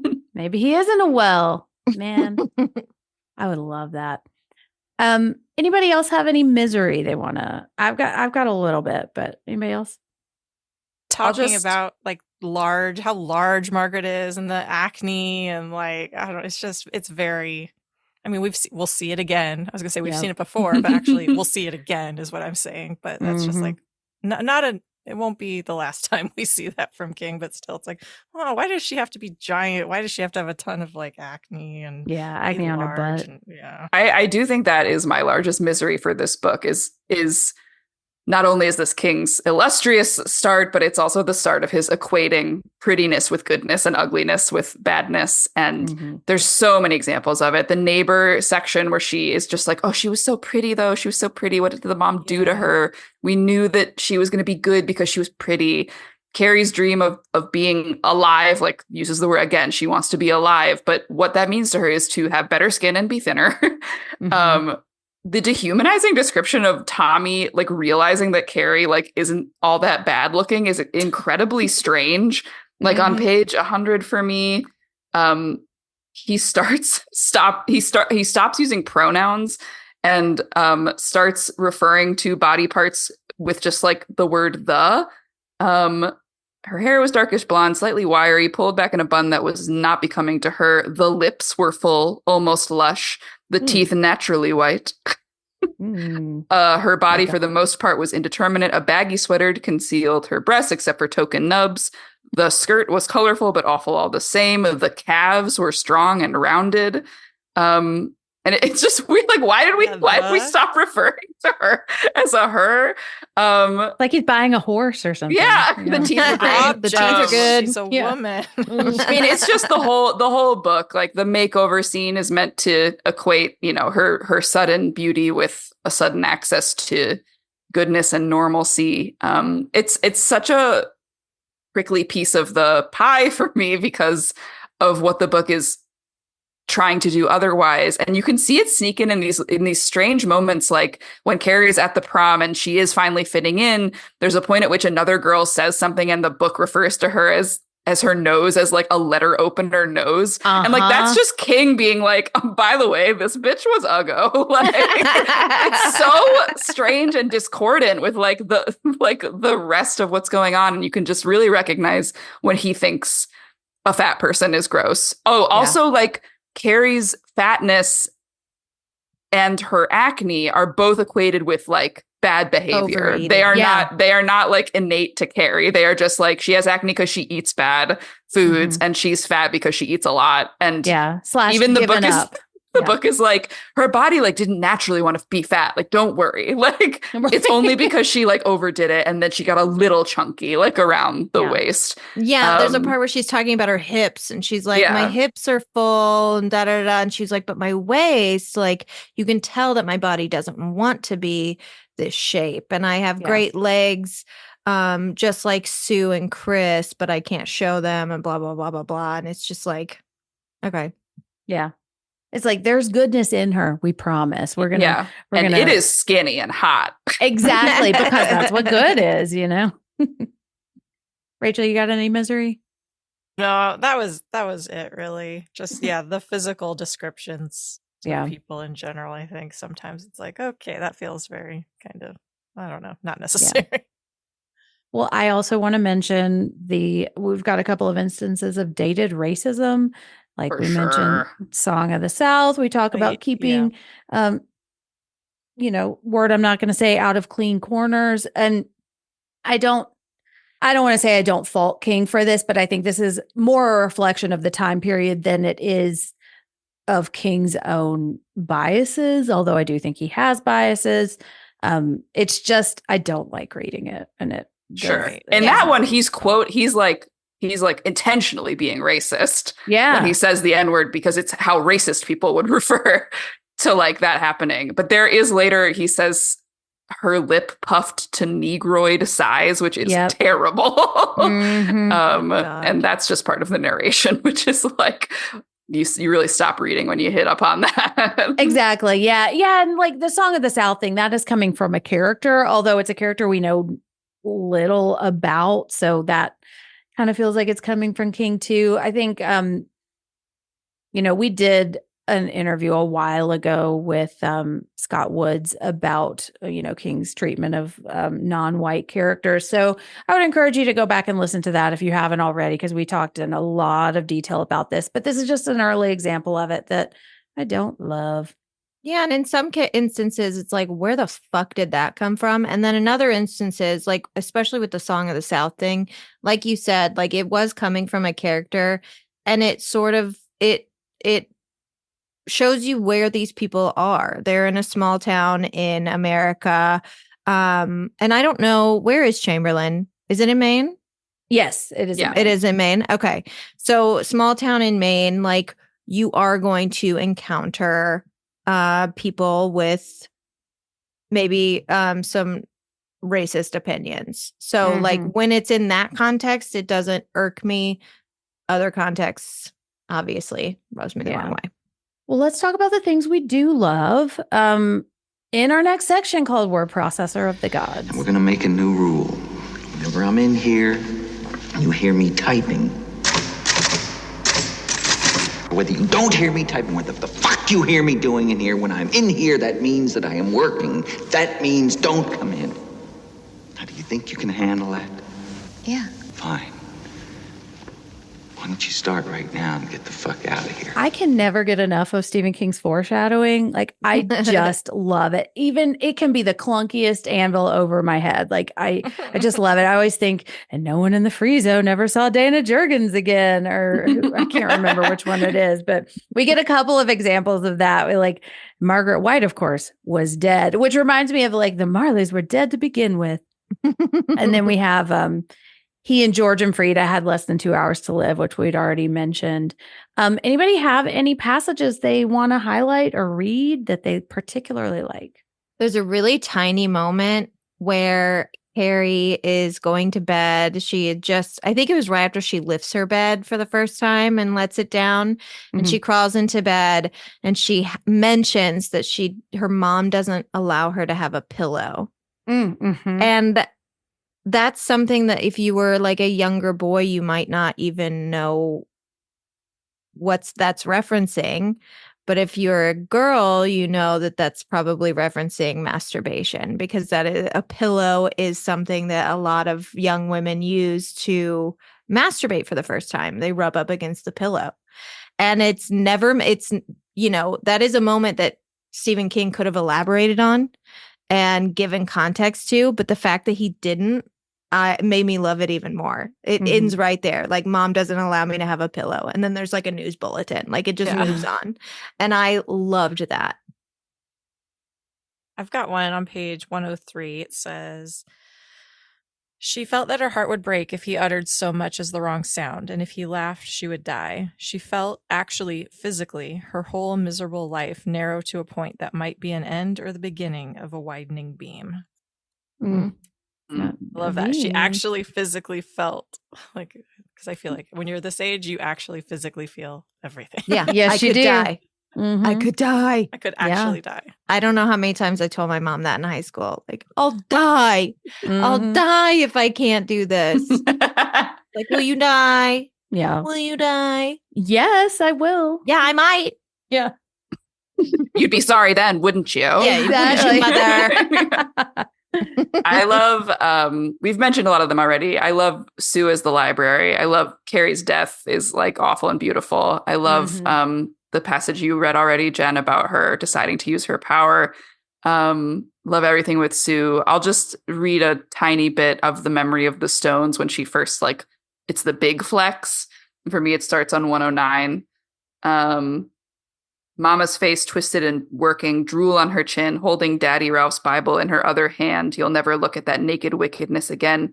And something flexed, not flex, but flex. Something huge and unformed and titanic. A wellspring of power that was not hers now and never would be again. And then something fell on the roof and Mama screamed and dropped Daddy Ralph's Bible, and that was good. And then more bumps and thumps, and then the house began to throw its furnishings around, and Mama dropped the knife and got on her knees and began to pray, holding up her hands and swaying on her knees while chairs whistled down the hall and the beds upstairs fell over and the dining room table tried to jam itself through a window, and then Mama's eyes growing huge and crazed, bulging, her finger pointing at the little girl. It's you, devil spawn, witch imp of the devil, it's you doing it.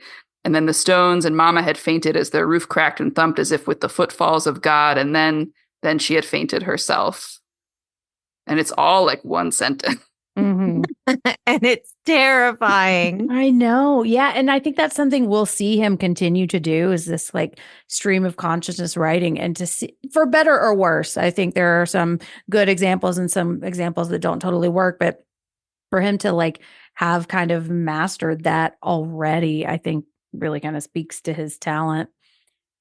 My favorite passage in the entire book, it's one of my favorites in all of his books. I think about it all the time. It's on page 110. It's when Sue is decorating. She says, Or he writes, they continued to color and neither spoke. She knew it wasn't as all right as Helen had said. It couldn't be. She would never be quite the same golden girl in the eyes of her mates. She had done an ungovernable, dangerous thing. She had broken cover and shown her face. I think of that broken cover and shown her face. I think of that all the time. I'm like, am I breaking cover? Can they see me? You know, I think this idea of being visible as, especially like as a girl that age, is so interesting. And I love how Sue kind of turns it over in her mind, you know, being perceived. Exactly. Mhm. Yeah. letting the abject show. Exactly. Stopping yeah. to repress it. That's so much about what this is. Like, you know, I think about Firestarter is essentially burning down the patriarchy. And I think this is, I like that, letting the abject show, like being a full human, you know, and what does that look like? And is it scary? And then I do want to talk about on page 242, this is the last bit of blood with Carrie's death.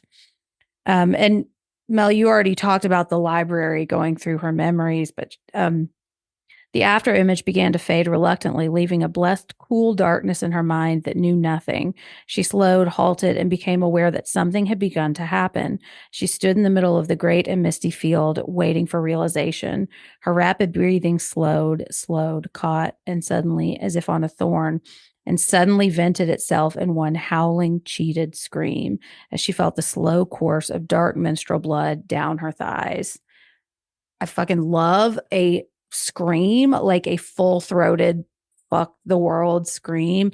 And I think that release of menstrual blood too, it's just so powerful. It's something like, I feel like anybody who's ever menstruated can relate to that moment. And and there's also this element of like, she has just kind of lived in Carrie's body for a moment and it's unsustainable. She couldn't handle it. And the life inside her couldn't handle it either. If she was pregnant, maybe she wasn't or not. I kind of feel like she was. And this is her penance, you know, is that she doesn't get to have that life anymore, you know?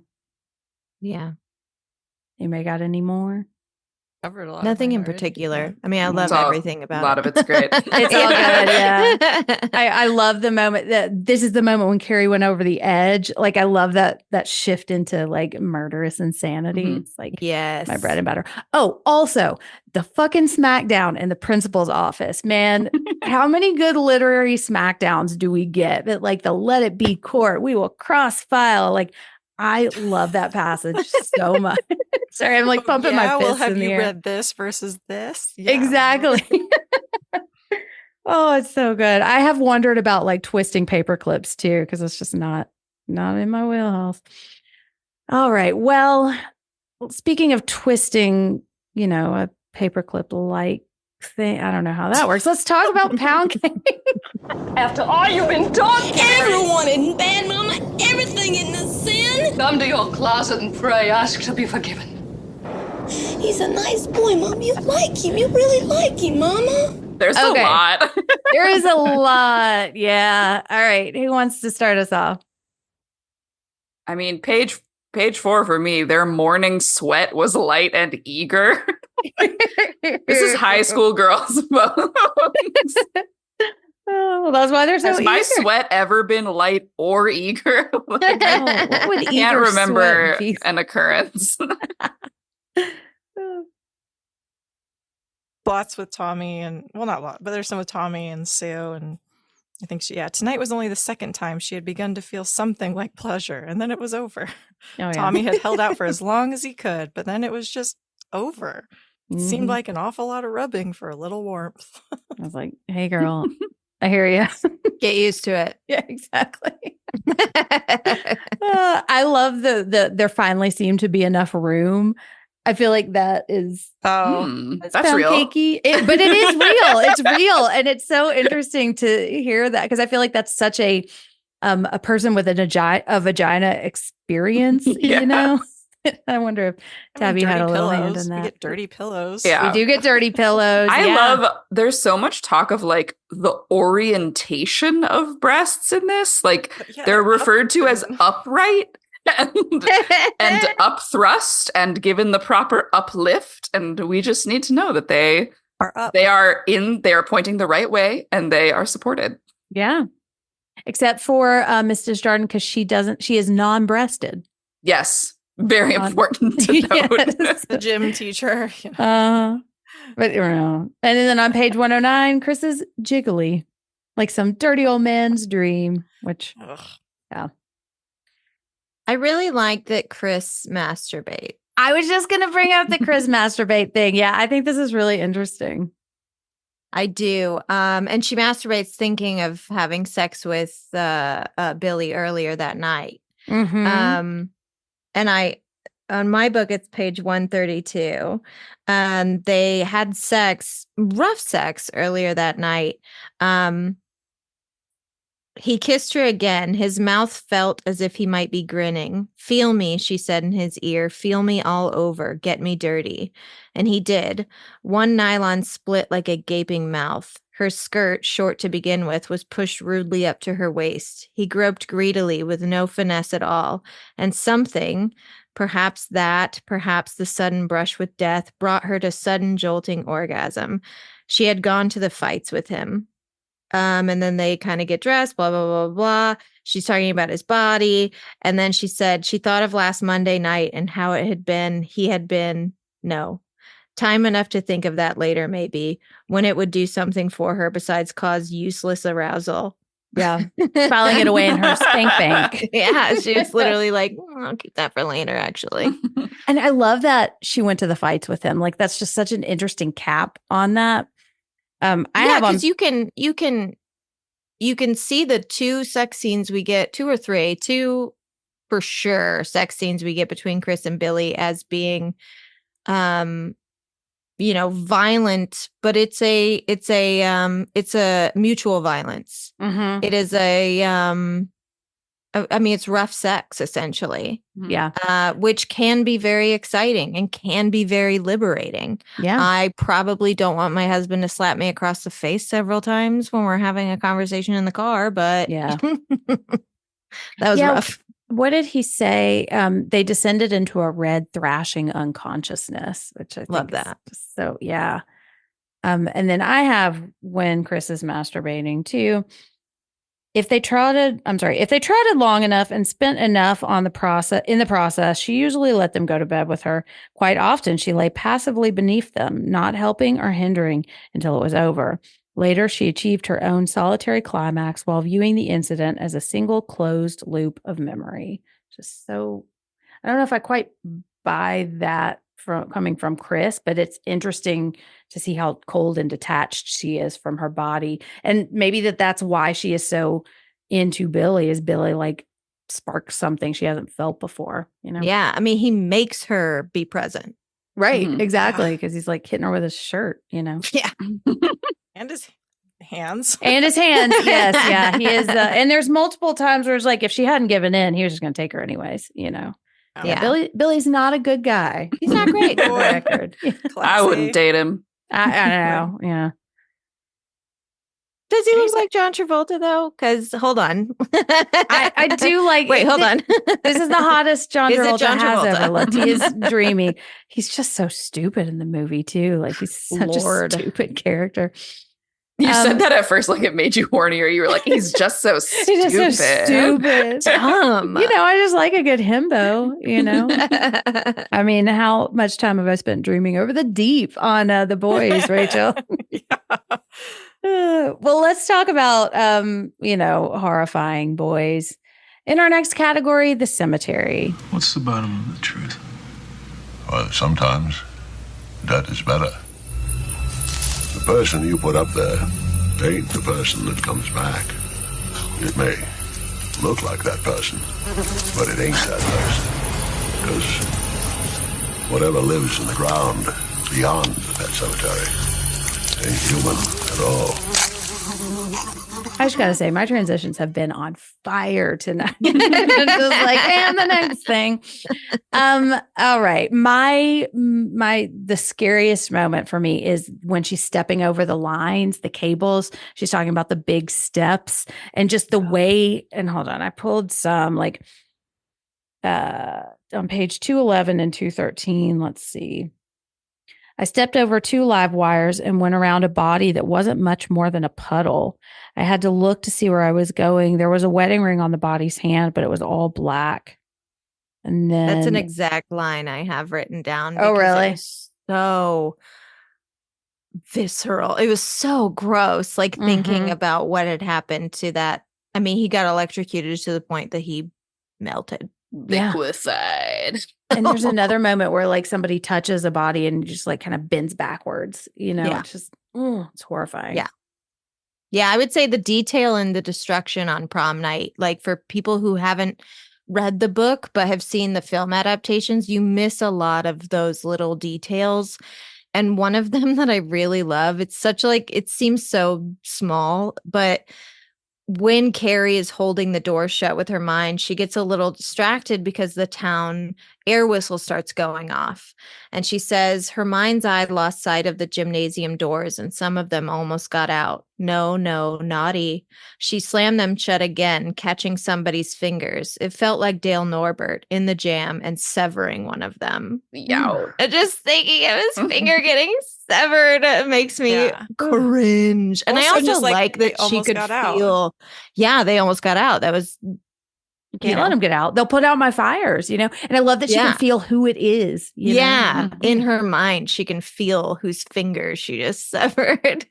Oh, I love it. It's so gross. So cool. I think obviously anytime Margaret is being abusive is awful, but I especially just, it's difficult for me to read the parts where she starts self-harming as a manipulative tactic. Yeah. And it's just awful because then Carrie goes to her and you're like, oh, that's what she wanted. And the depictions are really visceral. Also on page 88 for me when Billy is massaging Chris and it says he might have been testing a cut of beef. And you're like, ooh, this guy is, fuck, bad news. Like you just get like waves of like, yeah, I felt like a little shiver. Yeah. When Billy's talking about driving around looking for stray dogs and like, it's like dripping off his bumper. Like that is horrifying. Yeah, how you pull in at the end of the night with his bumper dripping. Yeah. Like just so sad and disgusting. Also, just anytime Margaret, like they're describing her when Carrie's a child, the neighbors are talking about how they could hear it, and just like that's like it's actually like uncomfortable. Yeah, I mean, at one point, well, I think you read the passage earlier when the stones fell, and it was because she was strangling her 3-year-old child. Yeah, that's. And she was going to cut out her eyes, right? Yeah. For viewing breasts. And just, yeah, this is like, I didn't catch the violence until this read because I think I was particularly looking for sections, but just like as Carrie is like, why didn't you tell me? Margaret is like kicking her across the floor and like backhanding her. And it's that moment in the film where she just mentions the prom and Margaret just throws her tea at her. It's just this violence that comes out of the blue. And it's so like she's scraping her nose across the floor as she goes into this closet. It's just so upsetting. Ugh, we have barely talked about the closet. The closet is so awful. Like not just all the religious iconography that surrounds her, but like, I mean, she gets locked in there. I mean, she talks about how she has to soil herself. Like she has to let her bowels loose because she's been in there for so long. And yeah. Man. And how she knows her mom is like a little scared of her because she only let her sit in there for an hour after she broke. Yeah, that's good. That's like the good side of this. I only had to wait an hour after I gave in. Yeah, but they're just annoying her. They're just annoying her. She's just a little annoyed by them. Yeah. Gosh, and Matilda had the chokey. Yes, that's right. And the Trunch Bowl and throwing the pigtails. Yeah. Man, that's such a good book. All right. Well, speaking of other works that have something to do with Carrie, Incredible. Let's talk about that's the one I got. Let's go to King's Dominion. There's another world out there. I know there is. All right. What kind of connections do we see in this? I've got a couple, but I'm curious if y'all have any. So many, but they are I mean, they're bordering on some room 237. So bear with me. So on page 22, they're saying her hair is black streak blonde. She drives a neat maroon Volkswagen Formula V with a smile decal on the gas like cap. a button. Like a button, like a smile button. What else here? Oh, I've got lots. Talking about that was on the playground of the old Kennedy Junior High.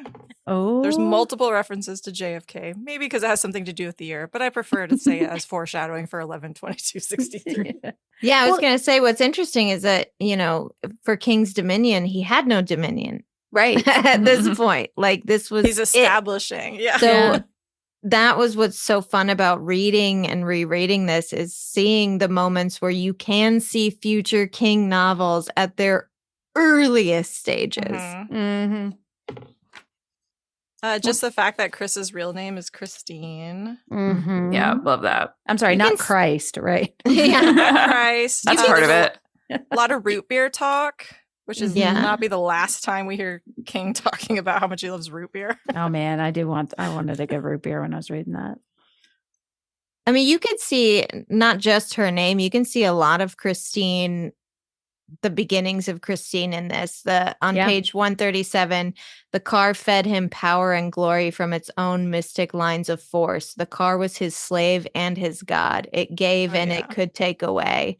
And Billy had used it to take away many times. And Chris even mentions at one point, that the car is what excited her about Billy. And she refers to it as old, dark, and somehow sinister. And she describes the windshield as being milky around the edges as if a cataract was about to form. Love it. And he dies on the steering wheel. Like the car kills him. Yeah. So it's like, oh my God. And, obviously Billy being like the mechanic bro. And it's like, oh my God, it's all here. Yeah, there's the Buddy Repperton connection. Yeah. The tavern or whatever that they hang out at is called the Cavalier. Isn't that the magazine? So that one is actually, I feel like, official King's Dominion even at the time. Same with one of the kids' last name is Chismar. He works I with saw that. Yeah. It's like, Well, and we have the blue ribbon laundry, which is where the Mangler lives, and that pops up a couple of times. And, he calls Tommy the trigger man like Lee Harvey Oswald, which is. Oh, yeah. There's, Margaret Brigham's grandmother is Sadie. Her name's and she's got cool powers because, Sadie is a good one. She's a good egg. And then I got to give credit to our original episode. The guys on that one, they called the Black Man, which could also be the Dark Man. Or the Man in Black. Or the Man in Black. Or he who walks behind the rose. And you can see elements of The Shining / Dr. Sleep and Dreamcatcher on page 230 when Sue asked Carrie to look inside her and see that she didn't mean to trick her. And it reads, the sensation was terrifying. Her mind and nervous system had become a library. Someone in desperate need ran through her, fingers trailing lightly over shelves of books, lifting some out, scanning them, putting them back, letting some fall, leaving the pages to flutter wildly. That idea of our memories being a library, we revisit many times. Oh, yeah. And that's like when it slams the hand. I'm just picturing the movie. Yes. Because I think it's a really cool scene in that movie. Anything else? I think we've got the first of many repetitive names that we're going to have, but I didn't clock them. All right. Well, let's do our last category where we give our final thoughts, MVP, and our nose rankings. Dad, can we go now? You ready? Yeah, we've been ready for an hour. Okay, I'll be right there. You said that a half hour ago. Yeah, my dad's weird. He gets like that when he's ready. So, final thoughts on Carrie. Rachel, who's your MVP and how many noses are you going to give this? Man, I mean, MVP. My MVP is still Carrie. There was a lot of things that happened to her this time, like reading it, that I don't know, took in a new way, took with a new weight. was looking at it a different way. And I think that's why I love this book so much and kind of continue to love it, because as I get older, it consistently challenges me and empowers me and inspires me, but in different ways. I tend to look at Carrie's story, I think, or this time anyways, looked at it from like a more overarching kind of societal level perspective and what her journey kind of says about how women are viewed in the world. And so I think that's why she's going to be my MVP. And I think, there are times when like I can relate to Carrie's anger. I can understand why she would want to go through and burn it all to the ground, and that inner struggle to really embrace and step into herself and the power that she's always had, but is now just kind of opening her mind to and embracing a little bit. I think that that's also really cathartic in a lot of ways to realize and like watch her go through this. However, if I think about it too much, it's also kind of depressing to think about how little has changed since King wrote this book. But I also think that's why the book still is so powerful and important. And, young women could still, young people of it, could read it right now and still find value and still find it worthwhile and find catharsis in it. It's also still terrifying. Like there's actual moments like we were talking about that are genuinely unnerving and scary, but also just enjoyable, easy breezy. Listen, we've covered a lot of heavy books, and even my husband was like, "Oh, that one's small." Yeah, that one's like so much smaller than some of the others. And I was like, "Yes, you're right. It is 200 pages. I can do that." Yeah. So for me, I have my issues with it, but overall, like it's a 5-noser for me because I love it so much. Like I'm not saying it's perfect, but for me personally, 5 bright red Pennywise clown noses. Mel? I gotta give MVP to my girl Sue Snell. I just truly think about her more deeply every time I read it and just love her depths. I think it's just an amazing debut novel. Like it's rough around the edges, but in the exact way that signals something huge and potent. And he's warming up for some really big shit. Like you can just kind of feel that this is the start of something. I don't know. Again, we got all that hindsight, but having read this so many times, I was surprised at how present that feeling was for me still again. And I think that roughness also weaves in really well with the rawness of feeling in the book. And you get the sense that he's tapping into a lot of emotion here. And I, again, have to think it felt really electric to readers back when it was published, the way he is accessing snippets of thoughts and articulating urges and giving voice to things we'd rather not talk about. I think the book is at its best when it's in that territory, and it's so embedded in its characters that we experience these like quick bursts and these like illicit, prowling, irrational thoughts. That felt really new to me the first time I read King, and I just wonder how it felt to people when this came out. The way that he taps into those really quick, ungrammatical bits of consciousness. And they make me feel seen because it feels like how thoughts work. So I feel seen by King as though he's in my head when he's pulling that trick. I think his depictions of psychic phenomena are like always one of my favorite parts of any of his books. And he does it like no one else can for much the same reason as I described above. He just has this direct line into like both the troublesome and the admirable parts of our consciousnesses. I agree with Rachel. It's certainly not without its problems. For me, the one that looms the largest is his refusal to unhook physical beauty from positive and moral qualities, which it seems like such a misstep for a book that's actively trying to be about the opposite conceit. And it reads like he can't overcome his own conformist attitudes about how people should look, even as he's writing a book about how we should do that. So I'm always really interested in envisioning a Carrie where Tommy takes a fat, culturally unattractive girl to the prom and like muses on the societal expectations around beauty rather than taking a formerly unattractive girl to the prom who has turned beautiful because she is like truly beautiful when she allows herself to shine or whatever. That said, I think all the messaging about conformity, repression, the animalistic sides of human nature, it's all just really keen. It's all really undeniable. It's such a readable book. I have read it so many times and I got sucked right back in, read it in less than 48 hours. It takes place over like a month. I don't know how long the actual in time prom building up to promise, but it's just so tight and propulsive. I will give it 4.5 bright red Pennywise clown noses. Nice. Ashley. High praise. Yeah. 5 out of 5 for me. 5 out of 5. I don't know if I would change anything about this story. Obviously, if I nitpick, yeah, I would maybe tweak some things here. Maybe I'd twerk. I just think it's so incredibly scary and sad and powerful, and it's a must read. I think if you're a fan of Stephen King or just horror in general.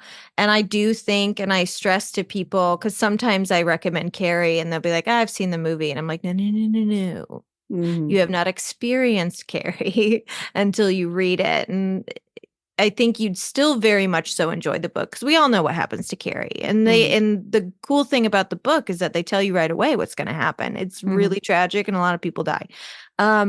So that part of it, knowing what happens in the end doesn't take away from your enjoyment of the read.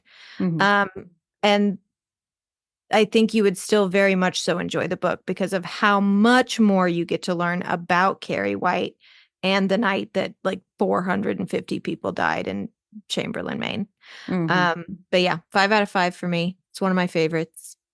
Who's your MVP? Oh, my MVP is Menstrual Blood. Nice. Because without her, none of us would be here. That's how it works. I think, oh gosh, I really want to kind of hand it to MVP. I can't ever just pick one person. So I'm going to give a shout out to Chris, because I love that she is just like unabashedly bitchy, but that we get just a little bit more without excusing it, But Carrie's got to be my MVP. She's prototypical Charlie McGee, who's one of my all-time favorite characters. She's like teen Matilda. Like, I just love this archetype of like woman been told she's a monster for so long. Fine, I'm going to be a monster and I'm going to kill you all. Like, I find so much catharsis in that. I think I wanted to, as a kid, I wanted to have powers because I wanted to find a way to make my rage matter and to have it affect the people that were hurting me in a way that I could never find to do.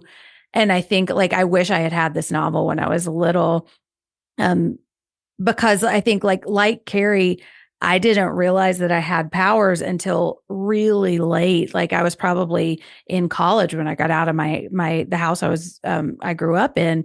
And I think we see Carrie kind of explore having powers too late and, without any guidance at all. And I think now I see myself in that and I can find so much to relate to. And also it feels a little bit like a cautionary tale of like when using your powers goes wrong, and like how powerful can I be? How powerful can I allow myself to be? And what responsibility do I have? Like, I can't just have my rage explode everywhere. Like, that doesn't do anybody any good. And I think Carrie, she's just such a great vehicle for all of this emotion and I love the destruction at the end. I know it becomes a trope for King to burn his towns down, but man, there's just so much power in her just like fucking blowing everybody up. And like, they can feel her, like they cannot ignore her anymore. And I think that feels so good for me to read. So yeah, she's got to be my go-to or my MVP. And to be fair, if you had this book and Firestarter in high school, you may have become a pyromaniac. I might have become a pyromaniac. I might still little trash man in you. Exactly. I'm just like jerking it to trash fire. Jen. Trash Jen. Hey, did we just find a new nickname?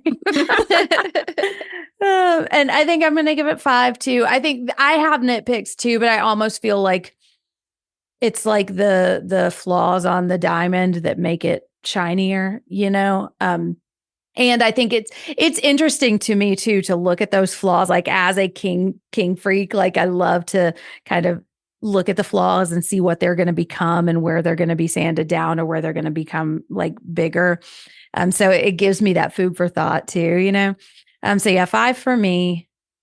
And that's our episode on Carrie. Whew. Listeners, thank you so much for joining us. My esteemed and wonderful panel, thank you for joining us too. Mel, tell listeners where we can find you online and where can we read your writing? Same place, melkassel.com. That's melkassel.com. There is some writing available for free online that you can read if you are interested in reading my fiction. And there's stuff that's not available online, but if you shoot me an email, I'd probably let you read it. Sweet. And Rachel, I was going to ask about Halloweenies, but because we're talking about things exploding everywhere, I have to mention that we just covered Herogasm on the Girls on the Boys. So check that out with fellow Halloweenie Matt Gerber. But Rachel, where can we find you online and what's coming up for Halloweenies? Sure. Yeah. Why don't you, I don't know, check me out on Instagram, I guess, at the Vinyl Girl, GRRRL. And yeah, Halloweenies still hanging out in outer space with xenomorphs, and we're on to Alien Resurrection. So Ripley, in one form or another, still hanging tough, and we're getting into some wild territory in the Alien franchise. So it's going to be a lot of fun. And yeah, so you can check that out over on Halloweenies. Sweet. And Ashley, where can we find you? And what weird things do you have for us? Keep It Weird is officially back for season 8. And a little bit of synchronicity / a happy accident has taken place today. Today as in Friday the 5th or whenever this gets released. Because Odd time continuum. Yeah. And the same day this episode is released, we have an episode that involves the CIA's secret program MK Ultra and a man named Jolly West, who may or may not have used mind control to make an American soldier do something absolutely horrific that you will find very hard to believe. So if you want to learn more about that, check out our episode that drops today titled The Women Who Stare at Ghosts. And you can follow us on social media at Keep It Weirdcast. Ooh. And you can find me at Jen Ferratu. And we had a little bit of synchronicity at the Lady Killers also, because we are going to be dropping an episode on De Palma's Carrie and all of the fabulous female villains there. And we're talking about just April Fool's tricks we play on people. So yeah, you can find me co-hosting there. And make sure to join us in the Barrens, which is our Patreon site, for hours and hours and literally hours of fresh content. This month, we're going to be doing an Oops All Tangents episode where we shoot the shit on a topic you give us. And we're going to pre-Carrie King with an archives episode on King's Garbage Truck. And on the main feed, we're going to have an episode on Brian Fuller's TV adaptation of Carrie, which I haven't seen yet. And we just planned out an entire year full of episodes. We can't reveal it all yet, but there's a lot of really fun stuff and a lot of really fun books headed your way. Some will be driving your way recklessly. But until then, we will be seeing you over long days and pleasant nights. I got some hot friends. God, I got some hot friends. I got some hot friends. God, I got some hot friends. But you know you want somebody to treat you good. This is the end of our show. For now. Tune in next week. If you like our programming, consider searching for other bloody disgusting podcasts, such as Creepy, Horror Queers, The Boo Crew, SCP Archives, Nightlight, Margaret's Garden, and more.